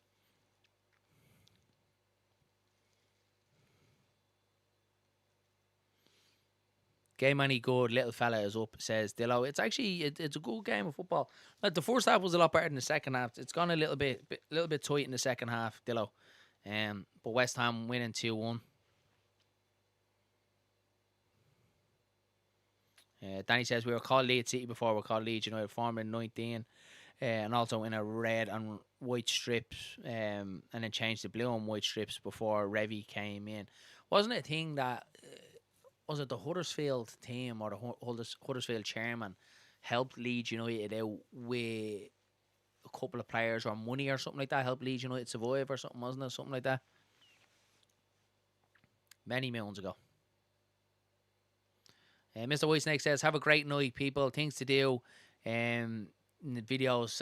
Cheers. Much love to you all. Have a good night, pal. Is it morning or night time over where you are? I always feel weird saying good night to you if it's morning time. All the way over in Oz. Yeah, so Danny says Lee Chapman's wife was called Leslie Ash, and she was an actress. I'm going to have to check this out now after this. I'm going to have to check it out. See you later, Stevie. Mind yourself. Have a good night. Lloyd says, bad story about Cantona was when he was sold to Man United that the kids that worshipped went to his house crying. He sent his wife to answer the door. Terrible. Yeah, that's not nice, that. Morning. So it's morning time to you. Good morning. But I'll see you later. Have a good day, pal. Yeah, it's not nice, that, is it?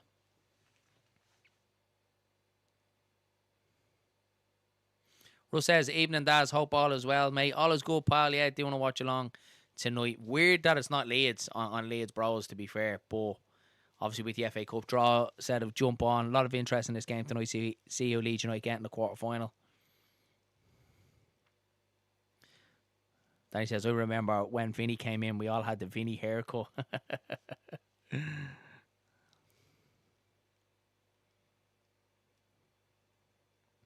Bone, good cross from Jared Bone. Cleared away. Wasn't Strachan a big influence of that Leeds side, though? When we bought him, didn't we get him from Manchester United? Strachan was meant to be huge, made captain on that right-hand side. You guys will know. You just watch that era. Well done, Somerville does well there. So just over 15 to go, normal time. I'm expecting this to open up a little bit now. These last couple of minutes. And CB says, good evening, bro. Is the draw after this game? The draw is done. Done and dusted, CB, mate. We're after getting the winner of West Ham and Brentford. That's why we're doing the watch-along, pal. So Leeds have been drawn away against one of these, the winner of this. At the moment, obviously, West Ham. Yeah, so that's who we got. What else we got? Arsenal away to Southampton. Chelsea at home to Port Vale. Man City and Liverpool is the other one. Yeah, you missed it, mate. It was before the game at 7:05.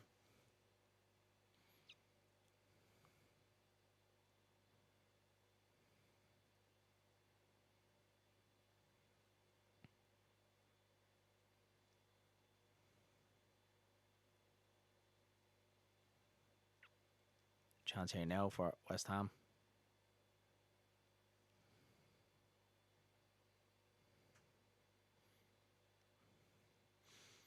Danny said, yeah, Ferguson told Strachan that he would never play for them again, and 3 teams are interested in him, Leeds, Borough and Wednesday, but Ferguson told him to talk to Leeds first. Really, yeah. I'd say he's fuming that he told them that now. DV4 LUFC says, I reckon West Ham stay up. I think so as well, mate. I think so as well. They've been on a really good run of form, and even their performances, you know, sometimes your performances can be below par and you get good results, the performances, and they're getting the results as well. They've definitely turned a corner under Nuno. So I'd be interested. Obviously, look, hopefully it's not, you know, at our expense. 3 points ahead of them. We'd probably, like, Forest. I think Forest are in a little bit of trouble, to be fair. Like, I think it's rare that you can sack 3 managers in one season and get away with it, isn't it? And I think even the appointment of Victor Pereira, I think, is a bit of a wild one. I do have to say that. Who didn't do great things at Wolves, so I think it's a wild one. DV4 says, I think Europe messes up for us. I think so. And that's obviously, we were in the chat last night, the watch-along, for the Norwich game. And it was brought up, obviously, you know, if Leeds do get to the final, you know, it could be European football next season. And you have to manage that. You know, playing on a Thursday night and then again on a Saturday, you need to build a proper squad because, you know, we know under Daniel Farke, he likes a small squad. You know, will Farke be here next season? But, you know, to be fair, it doesn't really matter. It's hard that juggle to try and juggle European football on a Thursday night. We've seen a lot of teams struggle for that over the years. CB says, I prefer to get Brentford if we get West Ham. Somerville might knock us out. Yeah, to be fair, like the game at Ellen Road when we played them at home earlier on, when we bet them, was it 2-1 or 3-1? We bet them. Somerville was a little bit non-existent in that game. He wasn't great in that game at all, and I thought Bogle actually did very well against them. Look, we've got good players as well. Don't be worried about them. West Ham have City next. Maybe that could be.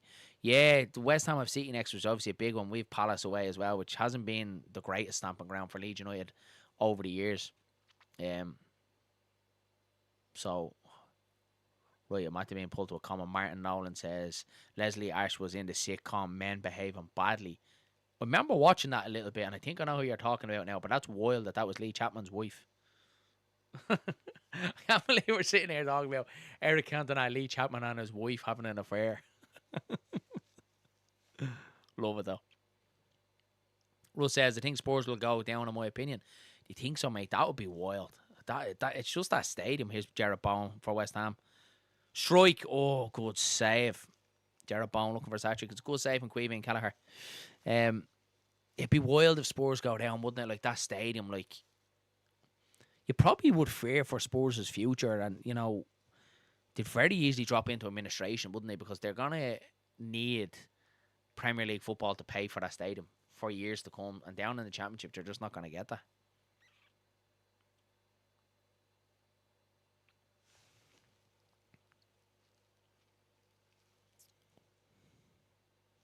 Strachan was our Billy Bremner, an incredible player. Yeah, I believe he was a massive influence on that Leeds side. Great ball, Ian. That's a brilliant corner. It's headed away. Yeah, I've heard a lot about Gordon Strachan, the influence that he had on that Leeds United side. I've seen he's actually doing a couple of bits with Gary McAllister now, he's doing a couple of Q&As with Leeds United with Andy Cousins as well. Be class. Hopefully they get something like that going over here in Leeds. Any Q&A. Love seeing Leeds players coming over doing a Q&A over here. That's a great ball. There's a chance here for Brentford. That's a good ball in. Headed in. Oh, he missed it. It's a penalty. It's a penalty to Brentford. So we're not over yet. It was Coyote that was pushed for Brentford. West Ham players are going mad. A yellow card as well. So we're going to have a penalty chance for Brentford to make it 2-2. Penalty it is.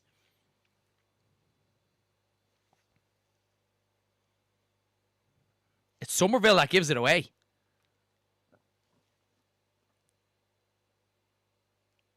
He does. It's a penalty. An absolute penalty. And it's soft. When you think of Pascal Strouk getting rugby tackled and choked around the neck, it's not quite as bad as that, but it definitely is a penalty. Somerville's complaining against it. Yeah, and he's been yellow carded as well, Somerville. So 10 minutes to go, chance to make it 2-2. We may be going into extra time and penalties, so you could be with me for a little bit longer.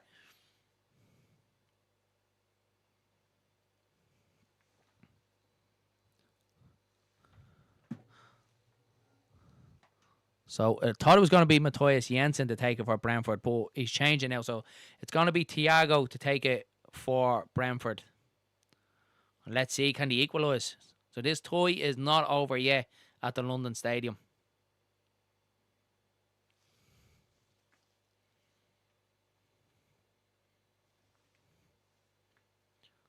So here we go. Thiago taking a breath, steps up.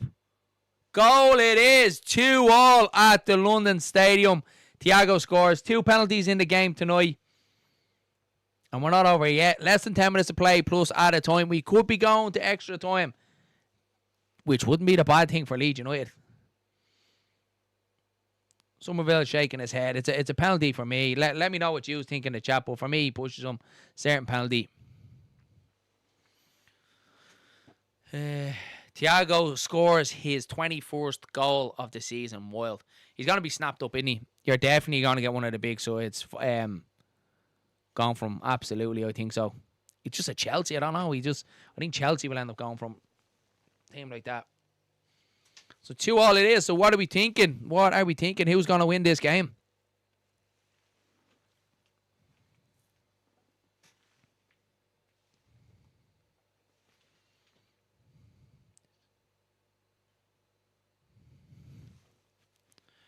Darren, this is one of 5 Leeds, 91-92. What is, mate? Free to Brentford. Nathan Collins goes down, clutching his side.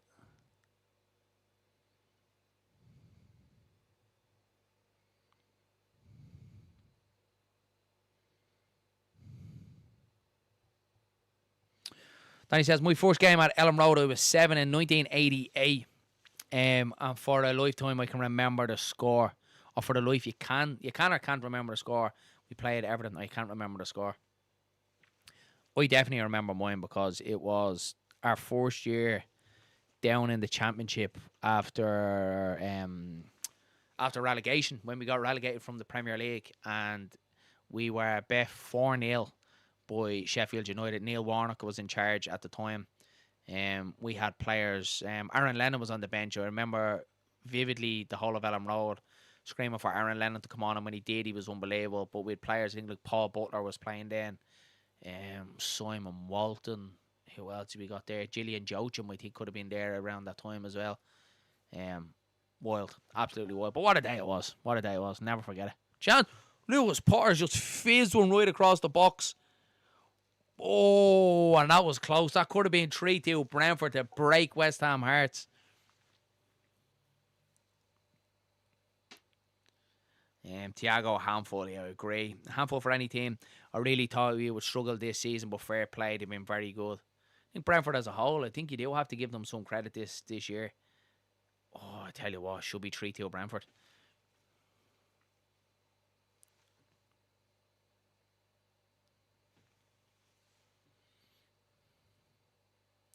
Danny says my best nights are going abroad in the Leary days. I would have loving that, mate. I would have loving that. That's when I probably properly start becoming a Leeds fan around that time. That Deportivo game when Ian Hart scored the free kick, I think that was the one that proper gripped me. That game. Then we came to Dublin then that summer. We played a team called Dublin City, who are no longer in existence anymore, but Leeds won 6-0 or 6-1. Robbie Keane scored 4 that game in Talca Park in Dublin, and that was it. I was hooked.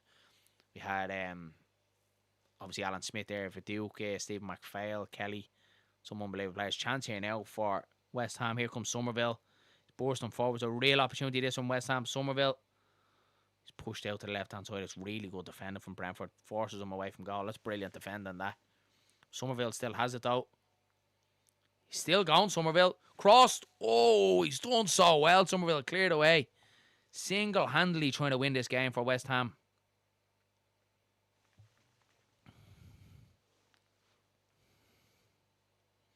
Unlucky that. So the game's it's after opening up now completely. It was a little bit cagey there for a little bit, but that goal has definitely opened it up.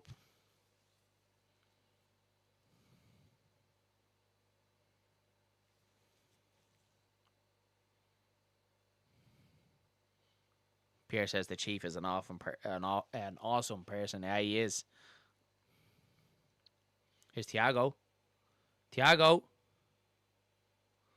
Good ball inside. Oh. Cleared away. Somerville's bundled over. The ref doesn't give that one, but he gives the second one. So free kick to West Ham. This game is completely opened up now. Who are Leeds going to be playing in the quarter final? Still don't know. 5 minutes to go. 2-2. We could be getting extra time and penalties. Radaby was called the Chief, yeah. I think because he came from the Kaiser Chiefs, isn't it? The team in South Africa, wasn't it called the Kaiser Chiefs? Is that why the Kaiser Chiefs called themselves the Kaiser Chiefs? Because of Lucas Radaby? That's a little bit wild if they did.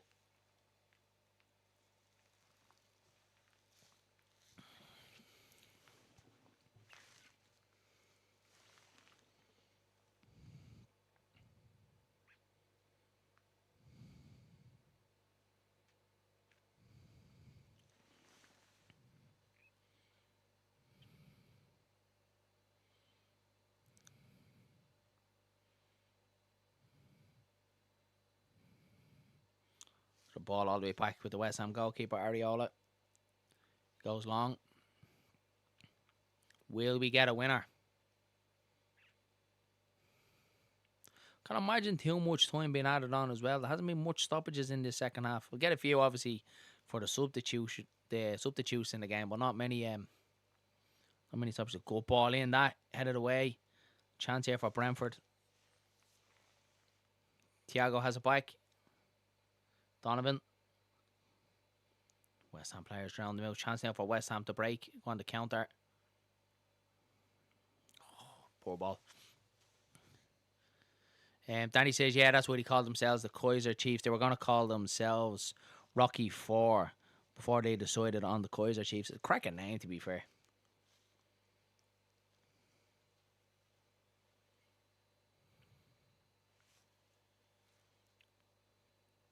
So what are we thinking? Do we want a winner now? Do we want to find out who we're playing in the quarterfinal now? Or is it a good thing that West Ham have to go to extra time? Possibly penalties as well to kind of wear them down that extra bit. CB says, anyone know which Scottish team we signed Joe Jordan from? That is some trivia question, that mate. I have no idea. Absolutely no idea. I know Joe Jordan did play for Man United though as well. I do know that. But I don't know who we signed him from. Go on, tell us, let us know.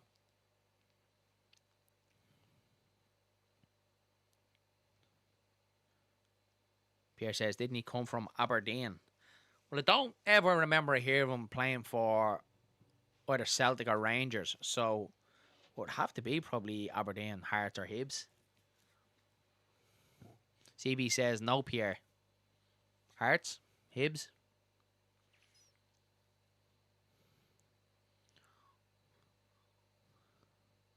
Yellow card for Thomas Soucek. Yeah, I don't know. It's a bit of a soft yellow, that. More of a coming together rather than a foul, I think. Soft one. Think it was someone like St. Mirren. Yeah, maybe. I don't know.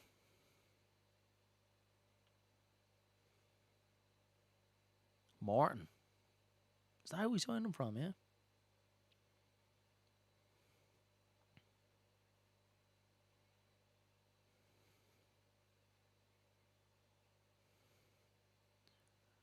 Greenock Morton, that's wild. Yeah, what are they in, like the second or third division now in Scottish football?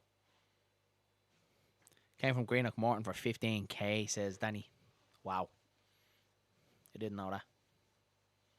So he obviously went to Manchester United then. Did he go to Manchester United from us?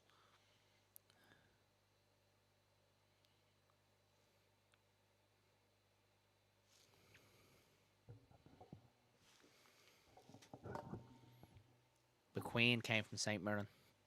Oh, Gordon McQueen.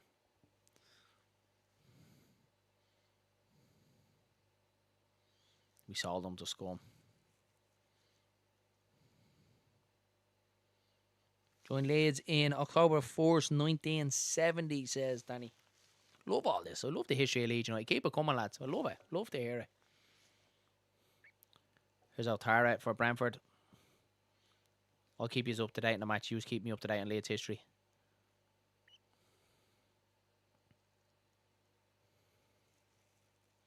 Throwing to Brentford. We're going to get a long one into the box here.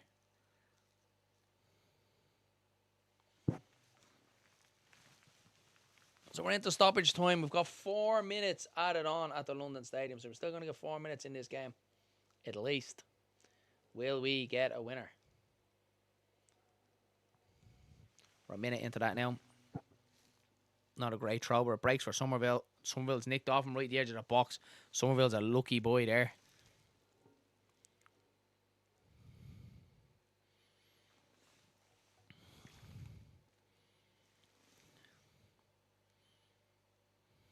Good header from Soucek. So it looks like we're going to be heading for extra time at the London Stadium. Graham Arthur came from Aberdeen. I actually heard very good things about Graham Arthur. And I never heard his name before, but I was speaking to a pal of mine, Adrian Carney, from Dublin that travels over to Leeds a good bit and certainly did around, 70s, 80s, 90s. And he spoke about Arthur Graham very, very highly as a person, as a player, but I don't know much about him.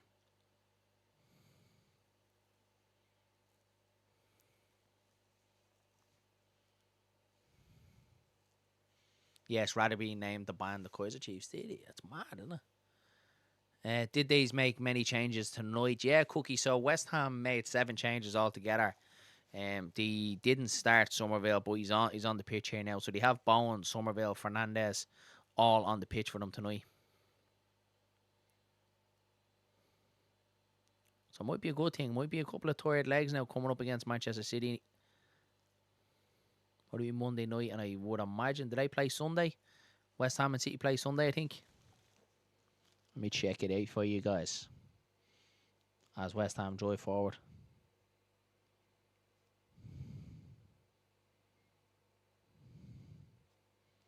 So it's Saturday. West Ham play Man City.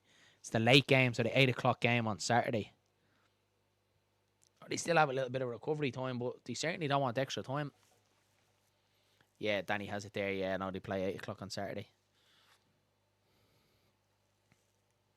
We're 2 o'clock, aren't we, on Sunday against Palace? Selhurst Park. Danny says Albert Johansson was the first back player to play in an FA Cup final for Leeds in 1965. Heard an awful story about Albert Johansson. He ended up homeless in Leeds, didn't he, and ended up dying on the streets. Horrible, absolutely horrible when I hear that. Great ball across Motara, cleared away. It's going to be a throw into Brentford. So Brentford absolutely throwing everything at West Ham here.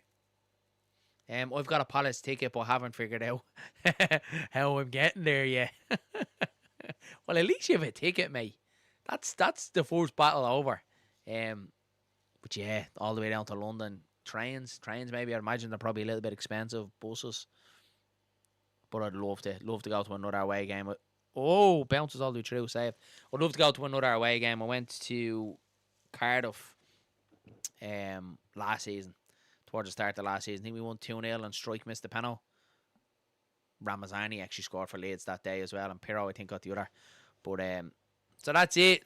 Full time. It goes 90 minutes. We're going into extra time at the London Stadium. Probably good for Leeds. You'll probably say this. This is a good thing that West Ham now have to play extra time. Let me reset the timer here. So it ends West Ham 2, Brentford 2 at the London Stadium. Extra time we go. So I won't be going anywhere yet. Neither will you guys. You're going to stick with me. You're going to stick with me for a late one tonight. Get your comments in. Who are we thinking? Are we wanting West Ham or do we want Brentford? What have we got here? Danny said, ended up being an alcoholic, losing everything, even his home. But that's about Albert Johansson. Crazy, isn't it? Crazy, isn't it? How, he didn't get the help and support that he deserved. Sad. Very, very sad in the way. Yeah, horrible. The three Scottish traders all went to Man United at the same time. Arthur Graham, Joe Jordan, and Gordon McQueen. They all went at the same time to United, did they? I didn't know that. Mate. See, you're educating me here, and I love this. Danny says this will finish 6-7 on penalties. So you think it's going all the way to penalties? We'll see. We shall see. Let me check out me all. I'm watching on an iPad tonight. I usually watch it on a big screen, but I haven't got the telly set up tonight, so I ended up watching on the iPad. I am just watching the FA Cup Watchalong on the iPad tonight, and I wasn't really planning on doing the Watchalong, but here we are. But I better plug the charge in, or did we not Watchalong?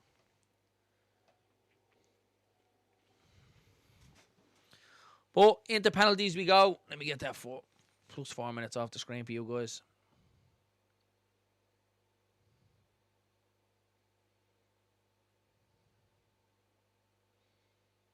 There we are. Got 43 of you guys in the building. If you haven't already done so, make sure you're hitting that like button, guys. It really does help me out. Hit subscribe if you're new here as well. Get your thoughts in. Get them comments in. We'll try and read out as many as we possibly can. Tea's gone cold, so we'll be drinking the end of that.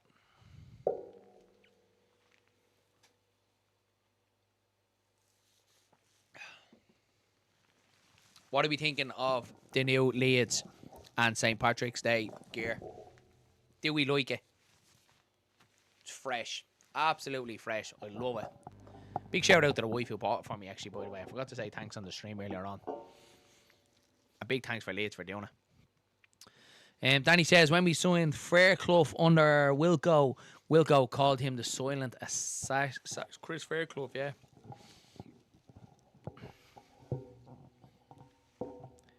Gillette, the best a man can get. Love the new St. Pat's gear. Yeah, to be fair, it actually is quality.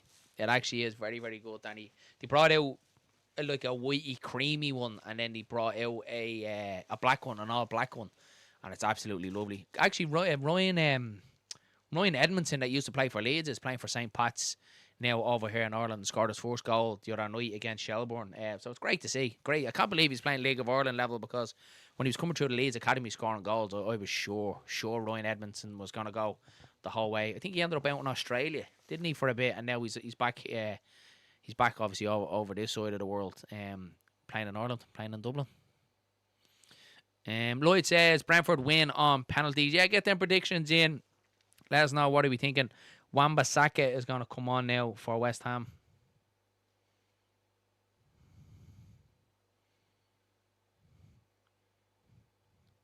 I wouldn't have called it at half time.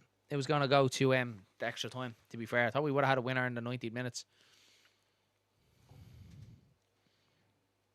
I'm going to remember to start the timer. Ryan Edmondson, we signed him from York City, and then he moved to the Oz League. Yeah, now in Ireland.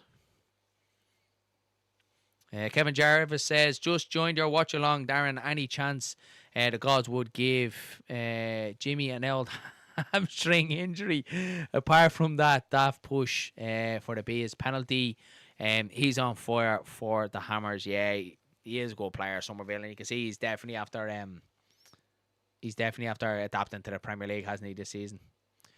Is it no extra time? It is, mate. Yeah, it is, mate. We're just about to get underway here now.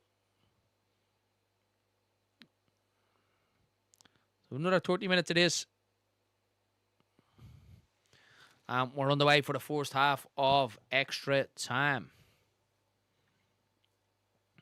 Bet they wish Ivan Toney still took pens.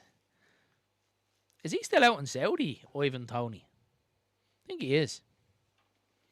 Wild, because he was like an up and coming talent, wasn't he? I think like he was very near an England call up, wasn't he, Ivan Toney? He was so good. So good. What look, it was money, wasn't it? It was pure money. That's the reason why he moved out to Saudi, but you think he could have been playing for England at a World Cup?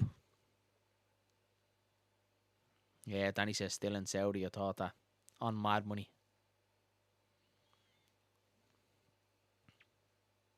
So we're into the first half of extra time. So West Ham will have to complete 190 minutes, which you would think will only benefit Leeds United.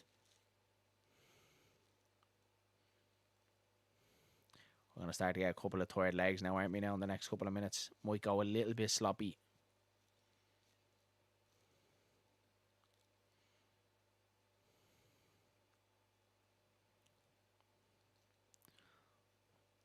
Somerville is still operating out on that left-hand side. Got Jarrett Bowen out on the right.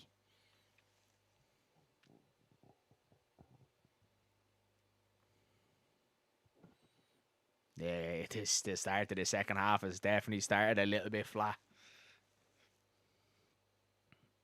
Long one forward towards Thiago. Great tackle that is. West Ham have it back. Oh, it's going to be a free kick.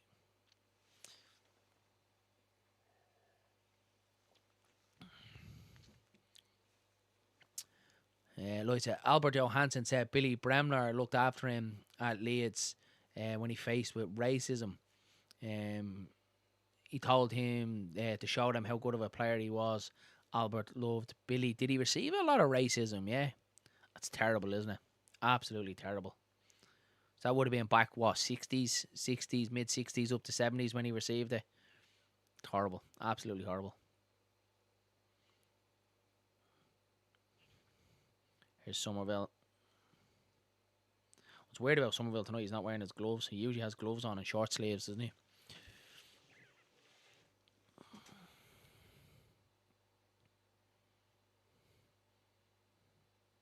So it's Wan-Bissaka. Soucek.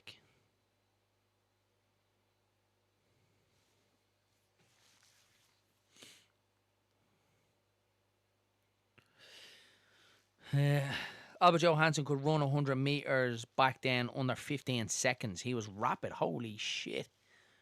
100 metres in 15 seconds. That's quick. What's the world record now? Usain Bolt, 9 seconds, isn't it? 9.5 seconds or something. But that's still quick. I'd probably run 100 metres and pull a hamstring. I wouldn't even finish it. Somerville, that's a great crossfield ball to Wan-Bissaka. He gets the touch.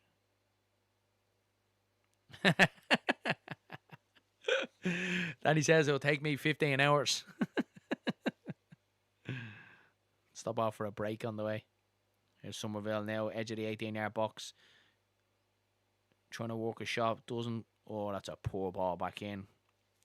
Goes out, play goal kick for Brentford.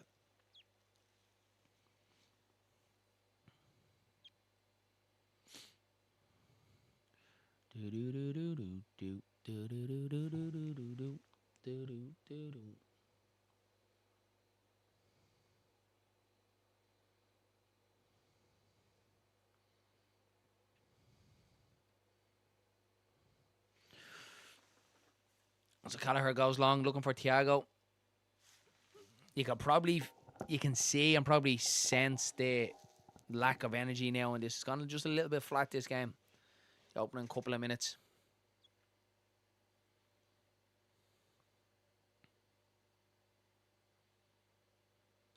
Or for Brentford.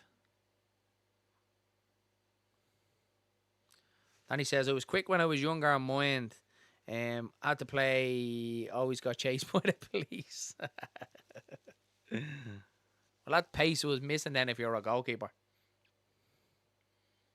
Lewis Potter's a great run again from Lewis Potter. Cuts it back. Oh, there's nobody there. It was a good run from Lewis Potter. He's unlucky.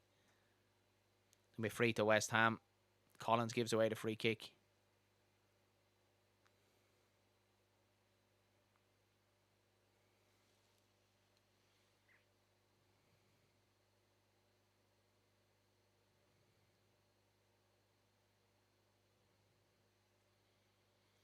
So Vandenberg is going to come on for Brentford.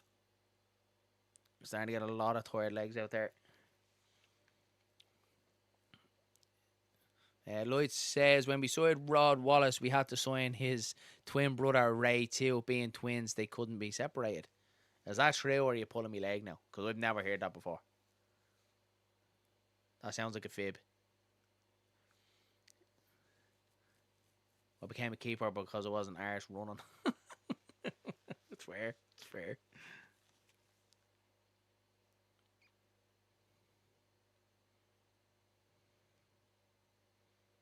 So Vandenberg is going to come on now. Who's going off? So Oyer is going to come off for Brentford.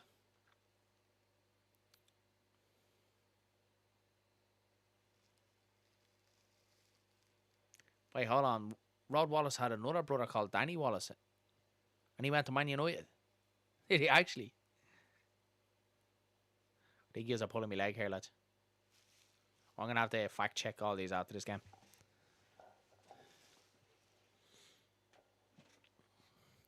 Free kick to West Ham. Fernandez is going to take it. It's a good ball in. Soucek heads it back across. And it's very similar to the Jarrett Bowman. Soucek gets the header back across, but there's no one there.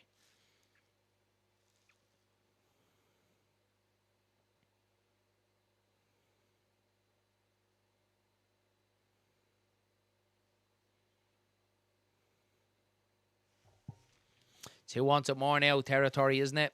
Some tired legs out there. Who wants it more? Who wants to play Leeds more?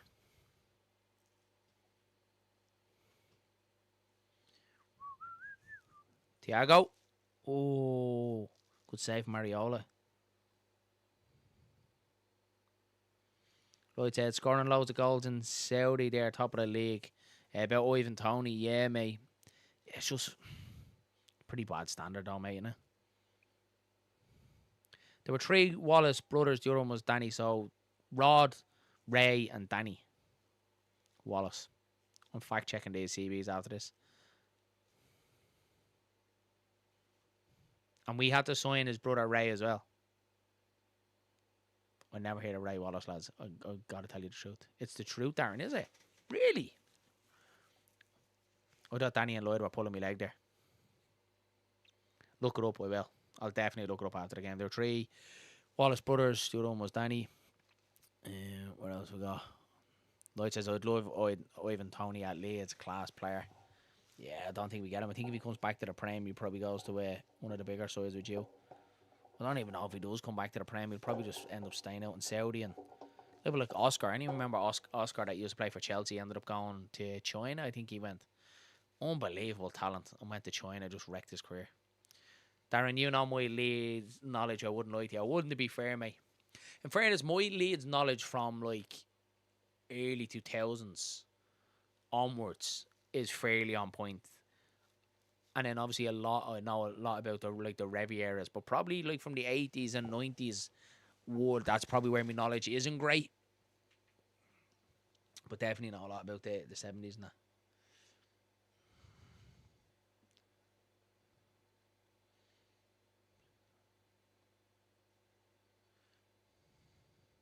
Whoa, it's a poor ball in way over the top there.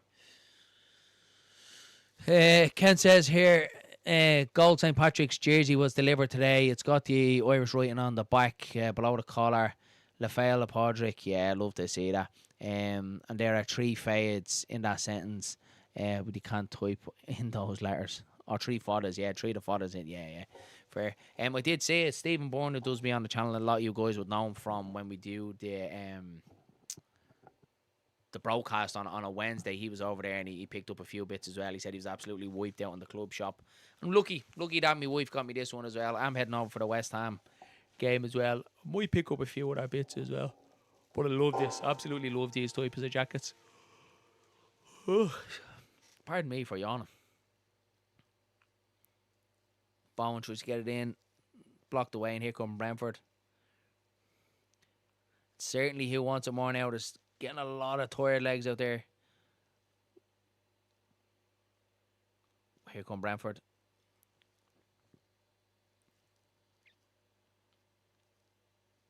He's doubled up on.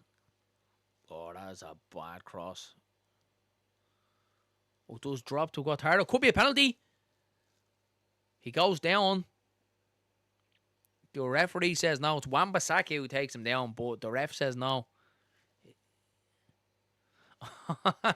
He's looking for it. Wan-Bissaka kind of slips in, pulls out of it the last second, and Guattaro is trying to initiate the contact. It goes down. It's not a penalty, but he's lucky. He's a lucky boy there, Wan-Bissaka. It's like when Gary Kelly first came to Leeds that he was a striker, but played at right back in pre-season and stayed there. Yeah, I remember talking to him. He played up front for an Irish team over here called Home Farm. It was really big linked with Leeds at the time and bringing players over to Leeds around that time. And yeah, he said he went to Leeds and played at right back, and then that was that. I think Ian Hart. I think when we did the interview with Ian Hart very early on, I think Ian said the same thing as well, that he was a striker in his younger days as well and moved over to Leeds and ended up playing left back. So I think both of them were strikers back in their early youth, if I'm correct.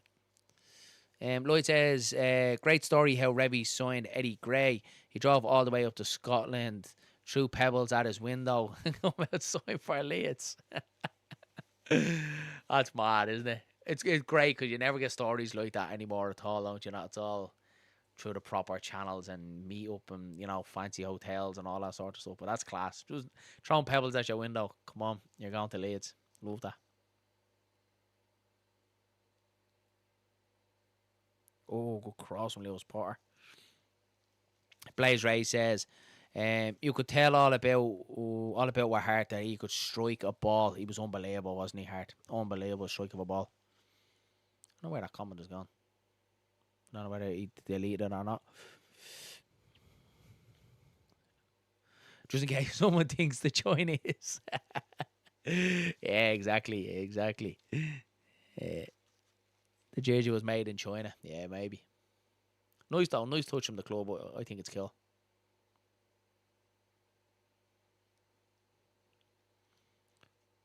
Oh, Somerville. Unlucky there. Eddie Gray shouldn't have signed for Leeds. He was still a schoolboy, but he got around the issue somehow. Yeah, wasn't there something about Revy going to the Scottish Schoolboy League? I actually watched it. If any of you haven't seen it, the Tippy Tappy podcast with Big Sam Allardyce is on it, and Eddie Gray was a guest on it there. I think it was about 2 or 3 weeks ago, but go check it out. Eddie speaks about it and that. And I think just before that, I think the week before that as well, Eddie was a guest on the Square Ball, the lads on the Square Ball, and he does talk a lot about that as well. So check it out. It's really, really good, I would say. Love Eddie Gray, though. He's Mr. Leeds United, isn't he? Quality. So check. It's a good ball in. There's Queevy and Gallagher who gathers it. If you haven't done so, please make sure you hit that big like button, guys. Really does help me. It only takes 2 seconds to do it. Let's try, if we can, let's try and get this stream to 100 likes before we wrap up. Be greatly appreciated. Still have a bit to go. Here comes Lewis Potter. He's been really good tonight for Brentford.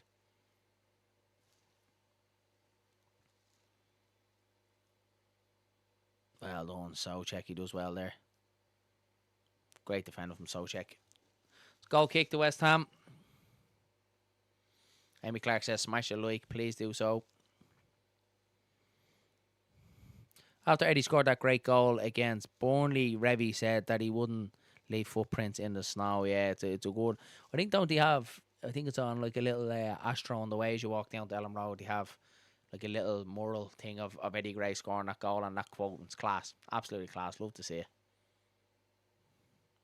Do you know, like, what I think we need to do now is like, I think obviously when you look at the likes of Wilco, he's definitely not acknowledged by the club. I know he picked up an award there, but surely should be some sort of moral around Ellen Road of Howard Wilkinson and Eddie Gray's in that for me. Like obviously when Jack Charlton passed away, we renamed the East Stand, and same with Norman Hunter as well, renaming the South Stand. And I think like while these legends are still alive, we should be doing things for them now.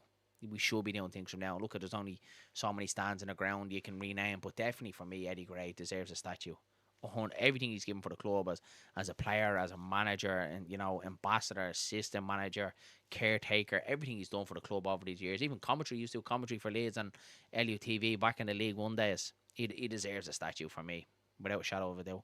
There's a chance here for Brentford. Oh, he's blazed it. He has to score. It should be 3-2 Brentford. West Ham fell asleep there. Whoa, he should score. Wilco statue, they should all be together. Revy, Wilco, and Bielsa all looking at the ground. That'd be class, wouldn't it? That would be class. Wilco should have a statue. He won our only league title after Revy. I think so. And especially because it was at the top level. At that time when Wilco won that was the top of English football. And wasn't he the last English manager to do so as well? Like, for me, the club don't acknowledge it enough. And I don't know why. I really don't know why. Look, it obviously wasn't in my era, but I recognise Wilco was, one of Leeds United's best ever managers from what he done, like. So we're just have to go on half time of the first half of extra time. Looks like we could go all the way to penalties. Let me sort out that timer.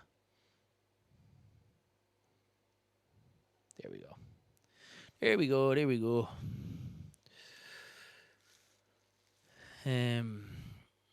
Where are we now? I was reading a comment there. Talking about the old days, Google Don Revy leaving Old Trafford with Johnny Giles under his arm. It's a truly priceless picture. Where it was our Cantona moment. I actually think I've seen a picture of that before, but wasn't it a thing that under Busby, Giles wasn't playing much and never heard of Leeds, and Revy went there and told them all about Leeds and what he was going to build. But what a side. Even big Norman Hunter as well, Jack Charlton, like, unbelievable when you look back at some of the footage of some of them guys. I don't know if any of you remember, but Setanta Sports, I think it was over here in Ireland. I'm not sure if they had it in the UK, but Setanta Sports, or maybe it was ESPN. Sorry, I'm mistaken. It was ESPN. Used to show a lot of the old games from the 70s and full matches. And I used to absolutely love it. And just, actually seeing Billy Bremner, Johnny Giles, Eddie Gray, Norman Hunter, seeing them play a 90-minute match was just class. It was so good to watch. I wish they'd done that. I wish they'd done that more and brought stuff like that back. Danny says Sergeant Wilco doesn't get the recognition that he should have because Ferguson was in the same era, but not spoke about as much. But I think for just what he achieved, Danny, in '92, like, he should have it, like getting the club out of the doldrums and winning it. Marcus Celtic says, when's the draw? The draw's done and dusted, mate. We're doing a watch along for the West Ham Brentford game because the winner of this, Leeds United, will play away to. So we've the winner of West Ham versus Brentford away. The other draws off the top of my head was Southampton at home to Arsenal, Chelsea at home to Port Vale, Man City, I think, are at home to Liverpool. What else have we got? I think that's it, is it? I think that's it. But it's already done. Yeah, it's already done. It was done at 7:05 before the game, mate.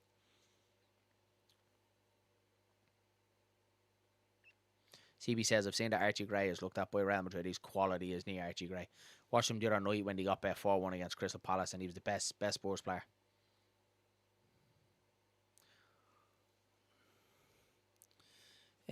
Bro, who will qualify your prediction? Who will win the game, like?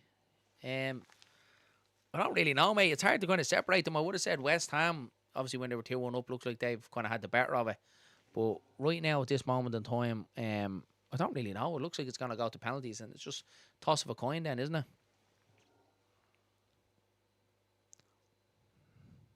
We're just about to go on the way for the second half of extra time.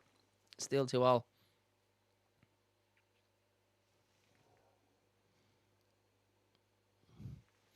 And we're back on our way for the second half of extra time.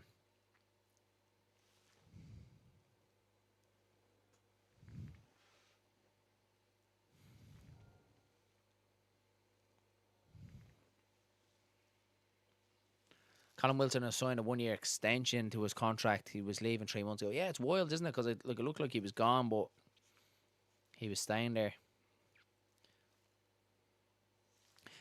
To be fair, I wouldn't have really minded him coming to Leeds, but at the time when we had Lucas Matthew injury prone, Caverleon injury prone, I think it was too much injury prone players to bring on. Like if you had a striker you could rely on, or two you could rely on, you wouldn't mind chance. Oh, unlucky. It's a good save. I think Callagher gets a hand with there. Wilson bore straight. Talking about Wilson. Cuts inside on the left foot, strikes it. Oh, what a save from Queevy and Callagher. So it's deflected. He takes a strike, it's deflected. It's about to go over the head of Callagher as he dives, gets the left hand up, makes a fantastic save. Queevy and Callagher. Corner to West Ham, Somerville to take it.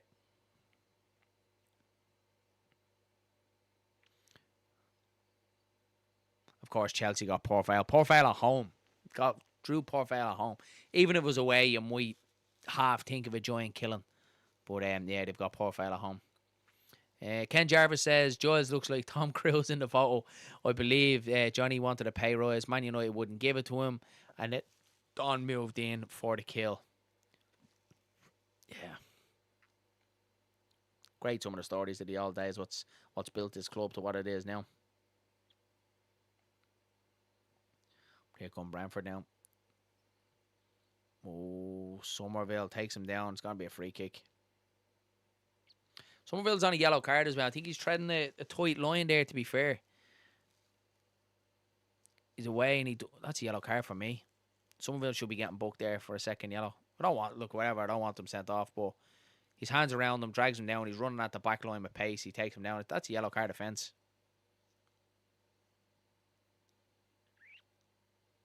We see it week in, week out in the Premier League. A yellow card's been given for that. And I think probably he's on a yellow and the ref basically hasn't got the balls to send them off there, give him the second yellow. So Somerville got away with one there for me. Jensen. Donovan cuts inside. Oh, lovely feet from Donovan. Oh, skins him. Oh, unlucky. Great play. So here's Somerville now. West Ham are looking to break on the counter-attack, and they do. They have the numbers if they can get this one right. It's a good ball from Somerville. Oh, Kelleher's out, unlucky. Danny says, right, Darren, I'm going to say goodnight. Enjoy the rest of the stream. I'm knackered in my old age. Lol, no bother at all, pal. No bother at all. Have a good night. Thanks very much for everything tonight. Appreciate it, brother.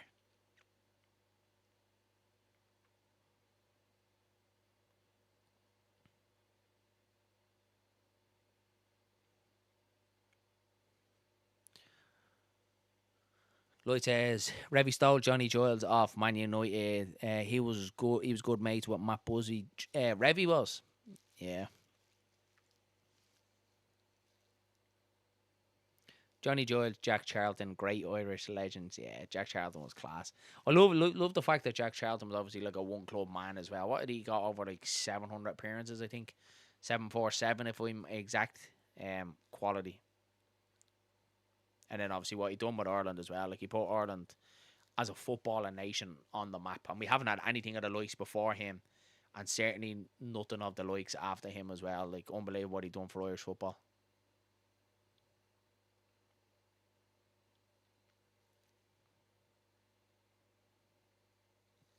It's a big switch. That's a great ball to Wan-Bissaka.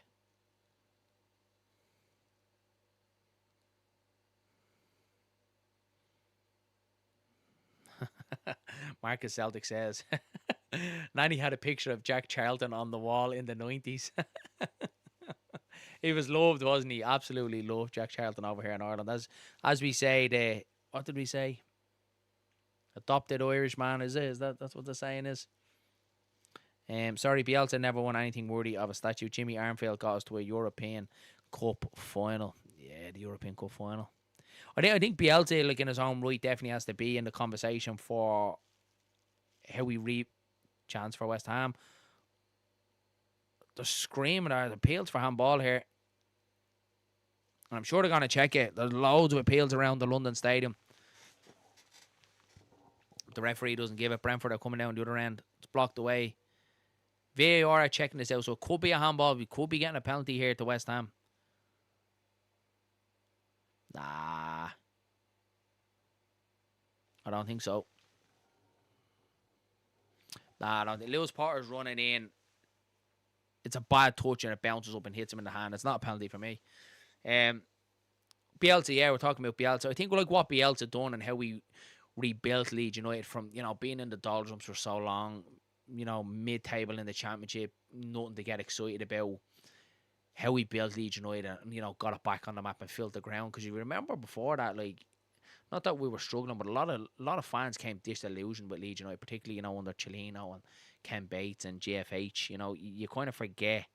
We weren't really selling out Ellen Road. You could fly over to Leeds and walk down to the ticket office 10 minutes before match day and get a match ticket. Like, that's unheard of now. I actually seen a picture of Liam Cooper under, I think it could have been Hockaday, and he's ringing season ticket holders trying to get them to renew because they decided not to renew it. It's just wild. It's wild. But I think Bielsa brought all that back, and he brought obviously a new culture to Leeds and, probably like a never say die attitude and work hard and stuff like that. He definitely brought Leeds back from the ashes. But I agree with you. I do think Revy's the top. Howard Wilkinson behind that, and then for me, Bielsa. I think Bielsa's third. Bielsa literally woke the city of Leeds. We were sleeping in the Championship until he came. I agree, CB. I don't think there's enough respect put on his name. Probably the way it ended, to be fair, with Bielsa was obviously like a little bit sad, but I ain't gonna lie, man. I cried when Bielsa was sacked. My wife will tell you, like, she could not believe it. She walked into our room and I'm sitting on the side of the bed when the news broke about Bielsa and I'm sobbing. I was absolutely heartbroken. And I obviously, I've cried about Leeds games, playoff games, when I was a kid. But look, I never cried about a manager being sacked off Leeds United. But I cried that day, Look, it was like a death in the family. Like, it was like you're after losing someone so close to you because everything he'd done. Bielsa literally, probably like many of you guys, I ended up watching like under 21s football and under 18s football for Leeds. Like, unheard of. Like, proper invested in the whole club and his ideology about Leeds United. It was just unbelievable. He just made us see football in a different way, and there's a lot of us still left behind as widows of Bielsa because it was just unbelievable. Bielsa made me love this club more. I think I agree with you, mate. He was special, and I was 9 when we won the league under Wilco, laughing at Man United, Liverpool, mates. I'd say that was unbelievable. Leeds winning the league back then in '92. But you're right about Bielsa as well. He made us all fall in love with football again. Brilliant football under Bielsa, says Billy Taylor. Yeah, I agree, mate. Some of the football, when you think back some of the goals we scored under Bielsa, unbelievable. Remember the one at Hull? I think did we win 3 or 4-0? We demolished Hull away from home. The football we played that day, down the line with Aylan, I think it was Dallas, wasn't it? Dallas. Tyler Roberts ended up scoring, and Click as well, letting the ball run through him. Some of the goals we scored, Dallas away at Stoke, unbelievable.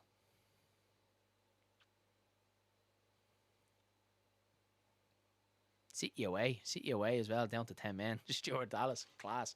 Still going for it.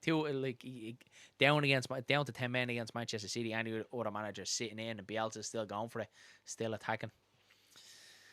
Michael says here, Bielsa, to get a man of that caliber to drop down to the league, masterstroke from Orta, have to give him that. We do. For me, it's the only good thing Victor Orta done at this football club was bringing Marcelo Bielsa here. People say Rafinha as well was definitely up there, but I don't think Rafinha would have came here without Bielsa.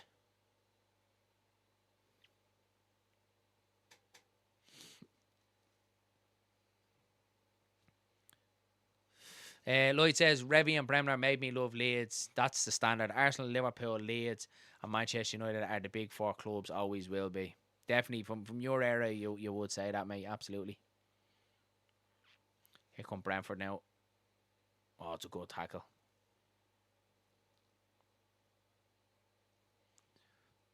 Don't forget that, hit that like button if you haven't already done so, guys. It would be greatly appreciated. It is free to do so. So hit that like button for me. Looks like we're going to be heading for penalties. Well, we got 5 minutes left to go. Had to do a quick maths there in my head for a minute.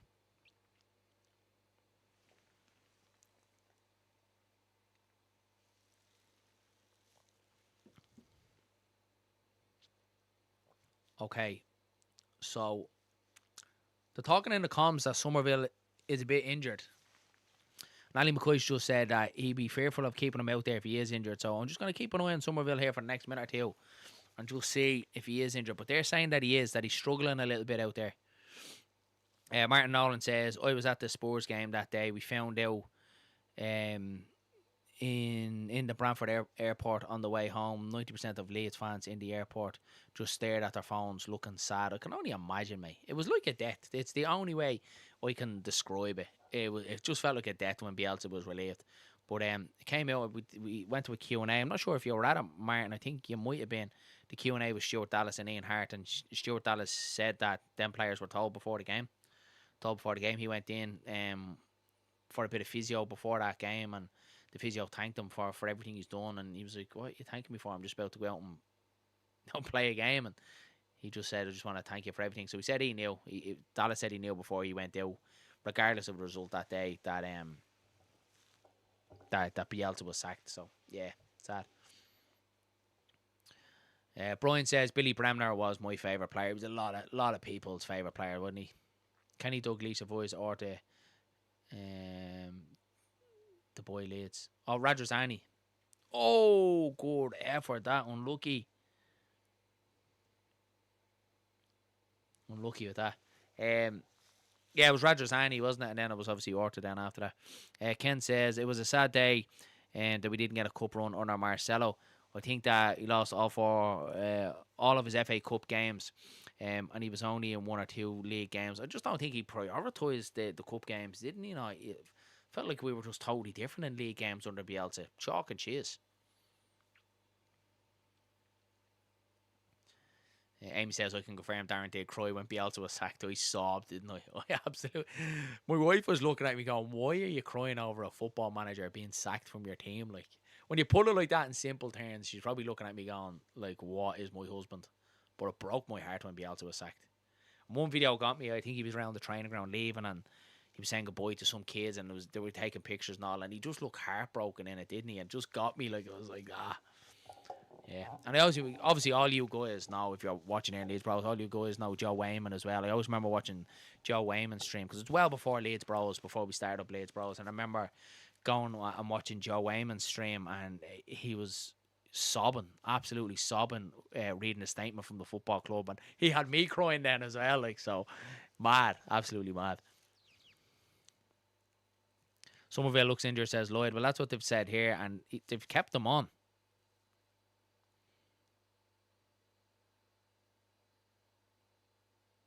He does seem to be moving okay though. Like, he's moving there with a lot of pace, unless he just got a bang in it. But he seems to be moving okay there now. The football gods heard my plea about Jimmy. Yeah, forgot you said that actually. Yeah, you did say you wanted Somerville injured. Obviously, yeah, nothing dangerous, but yeah, it'd be nice if he's out for a couple of games. It's not nice saying that though, is it? Headed behind. There's going to be a corner now to West Ham. What do you got left? Only, yeah, just about 2 minutes left to go. Martin Nolan says, I cried with Joe Wayman the next day. It's crazy, isn't it? Crazy what that man Bielsa done to us.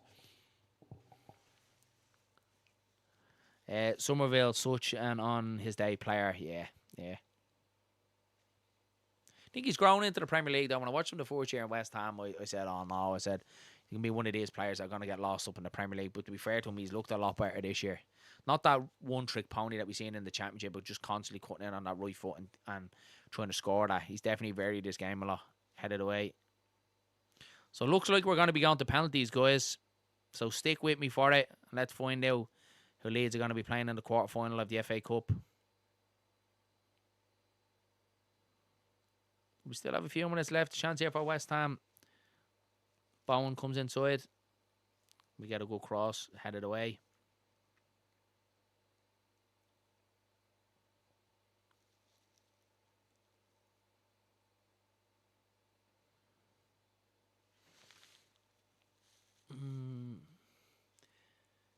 Billy Taylor says Bielsa, most honest manager in football he was, man. Do you remember his press conferences as well? Like, just unbelievable.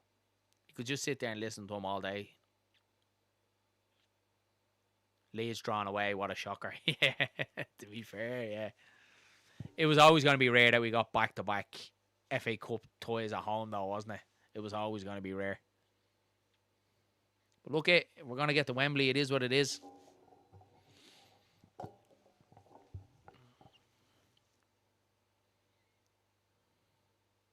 So we've got 2 minutes added on in the second half of extra time.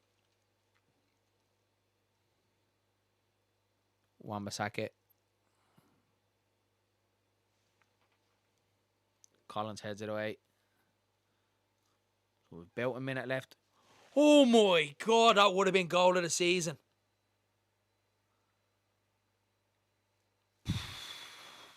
I am stunned.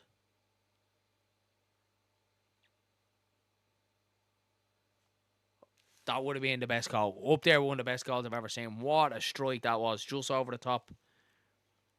And that would have been a goal of worthy of winning any game. That's unbelievable. Unbelievable. Tyler Roberts is one thing that I couldn't explain about Bielsa, but the example of how he backs his players and invests in them and tries to improve them, absolutely. The Tyler Roberts substitution used to frustrate all Leeds fans, didn't it? But look where Tyler Roberts is now. Is he at Northampton? Northampton now just shows. So it looks like we're going to be going to penalties. The mistake Bielsa made was getting rid of Samuel Soyes.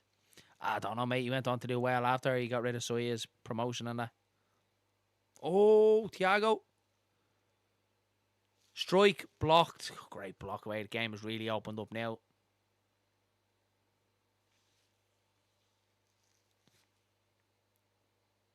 That's it. Full-time whistle goes at the London Stadium. Penalties.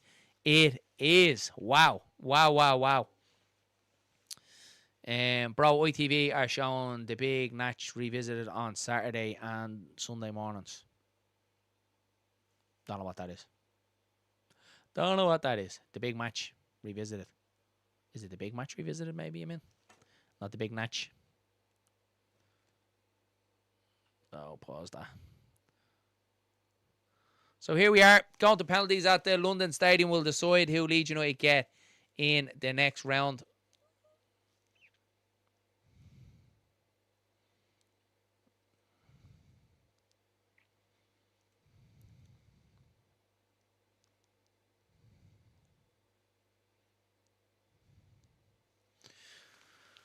It's about old football matches from the 70s, is it? So, the big match revisited. I'll check it out, mate. I'll check it out. Cheers for that. Who nearly scored a worldie? West Ham. Oh, man, they're just showing the replay here again.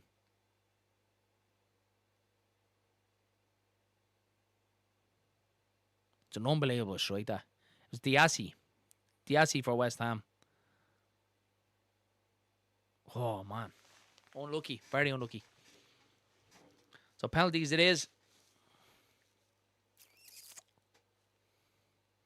So both managers have the teams in trying to pick who's going to take the penalties.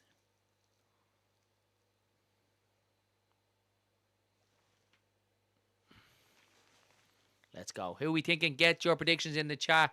Who's winning the penalty shootout, West Ham or Brentford? The positive thing you take from tonight is now West Ham had to play 120 minutes, isn't it? Amy Clark says, when do West Ham play next? They play on Saturday at 8 o'clock against Manchester City, and I believe they're at home.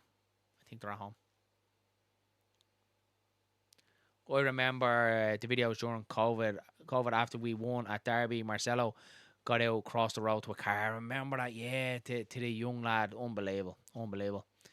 Bring on either. Leeds are going to Wembley. MOT, says Billy Taylor.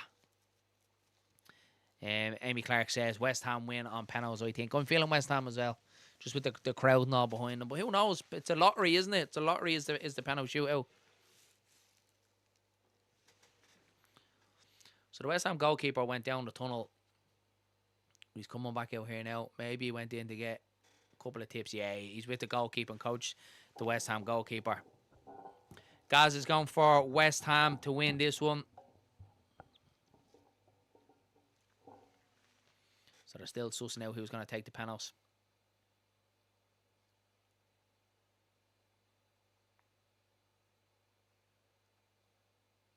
think I'm feeling West Ham as well. I think West Ham win it. I think so.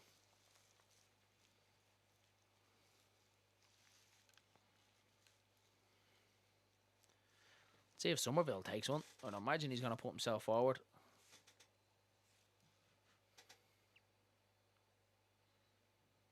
Right, so both sets of players are starting to walk back out onto the pitch to get ready. Do you know what? I'm actually just at the change in my mind. Queeveen Gallagher's penalty save ratio is really good as well, isn't it? Queeveen Gallagher is really good at saving penalties. I know this obviously from being an Irish fan as well. I don't know, will Queeveen Gallagher pulled off a blinder? Philip MOT says West Ham.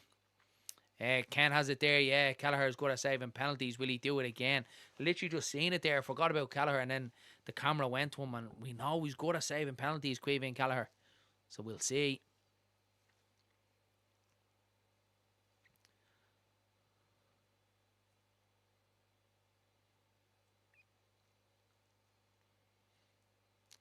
So they're just doing the coin toss here now.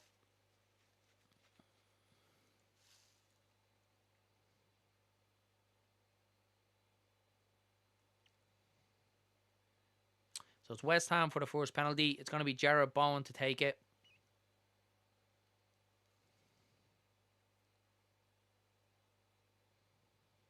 Yeah, so it's going to be Bowen for the first penalty for West Ham.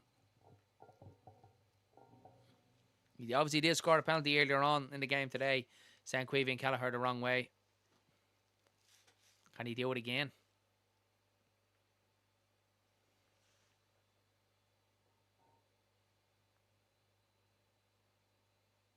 So Queeveen Gallagher has saved more penalties and won more penalty shootouts than any other Liverpool goalkeeper ever. There's a stat for you now. Can he do it again? So here we go. First penalty. Jared Bowen to take it.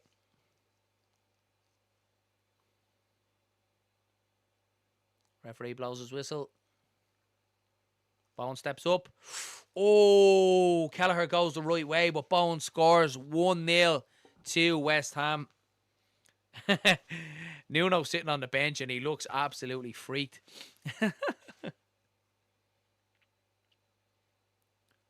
That's a good penalty that from Jared Bowen. Gallagher just can't get his hand up high enough. So 1-0. Do you know what I'll do? I'll throw it on the old timer there, or the old scores.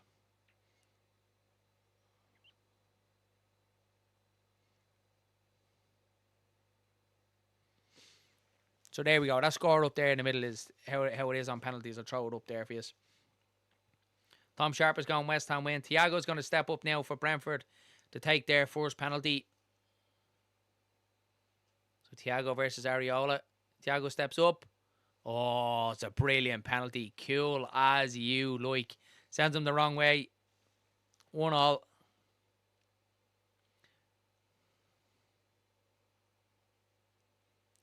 Little bit of a stutter, runs up, does a bit of a pause, sends him the wrong way.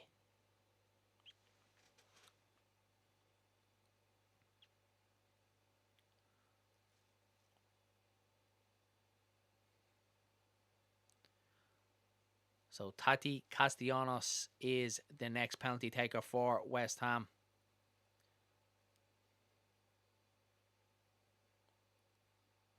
Up he steps. Oh, he blasted into the roof of the net. Another great penalty. Queeveen Gallagher dies down. It's a good penalty. 2-1 to West Ham in the shootout. 3 good penalties we've seen so far. Underside of the bar a hit on the way in. So Teddy is a lucky boy. Yeah, hits the underside of the bar into the roof of the net.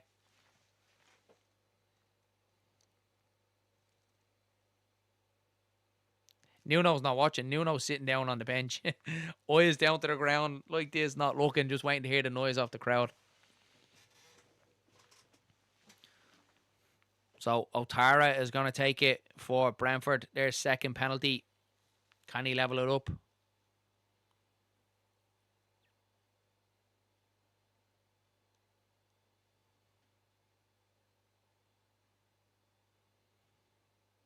He's taking his time.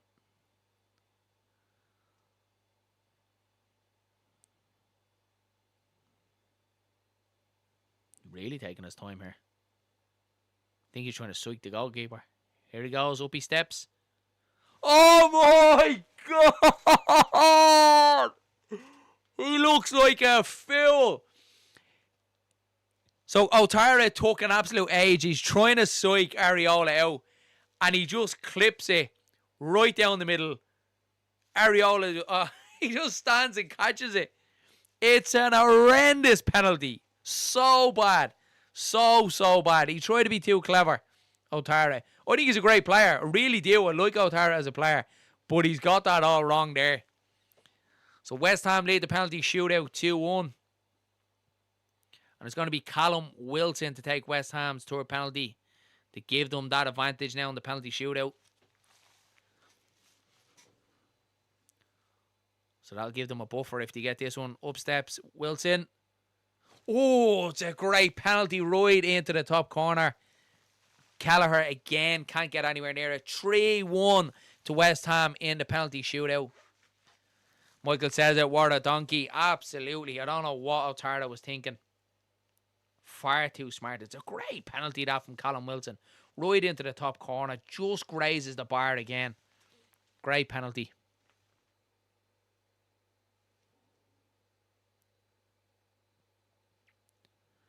So it's Lewis Potter to take Brentford's third penalty.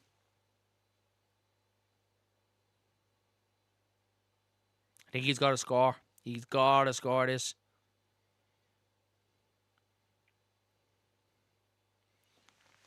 Up steps Lewis Potter to keep Brentford in it. Oh, it's a good penalty. He scores. It's a good penalty. Right into the corner. So 3-2. Oh, the keeper's unlucky. It's actually a decent attempt to try and save it. But it's a cracking penalty right into the very corner. Very hard to save them ones.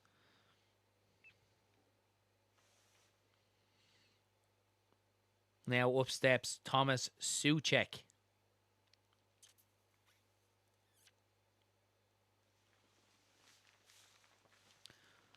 West Ham's fourth penalty.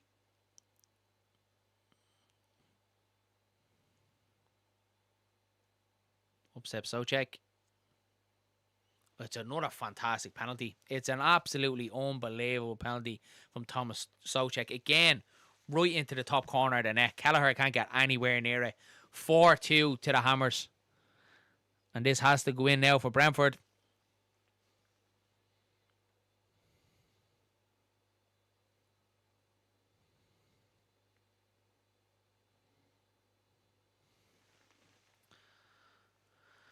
West Ham penalties, all very good. They've been practicing, I think so. I think you're absolutely right, mate. Some brilliant penalties from West Ham tonight.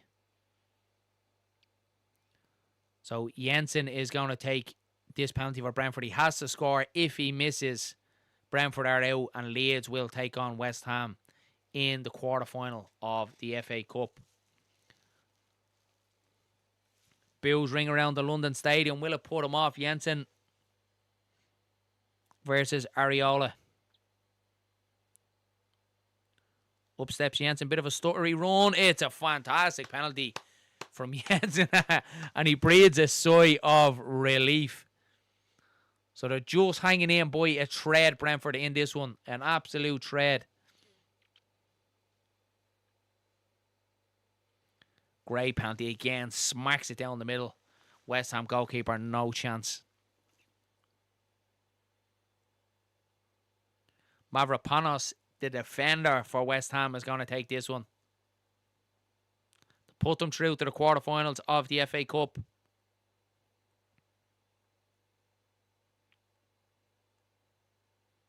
Up steps Panos. What a penalty that is. So that is it. West Ham win. Leeds United versus West Ham in the FA Cup quarter-final. I have to hand it to West Ham at that penalty shootout. 5 unbelievable penalties. So it is Leeds United take on West Ham in the quarter-final of the FA Cup. Dillo says, great video, bro. Thanks very much, pal. I'm absolutely wrecked. I wasn't expecting it to go to extra time. I wasn't expecting it to go to penalties. But here we are. Marcus Celtic says, cheers, Darren. Thank you very much, pal. Very much appreciated. We got a couple of more of your comments before I do jump off. Get your thoughts in.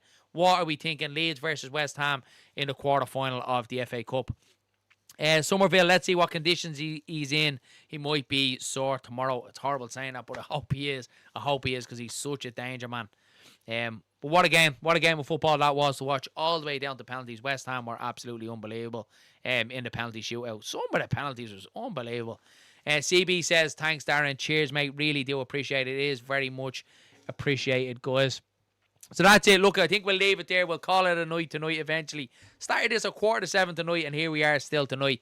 But Leeds United do take on West Ham in the quarterfinals of the FA Cup. So now we do know our fate, and only one step away from Wembley. We'll leave it there, guys. Again, thanks very much to everyone that did pop in. It is very much appreciated. Don't forget to drop a like on the video before you do drop out, and of course hit that subscribe button. So mind yourselves, mind each other.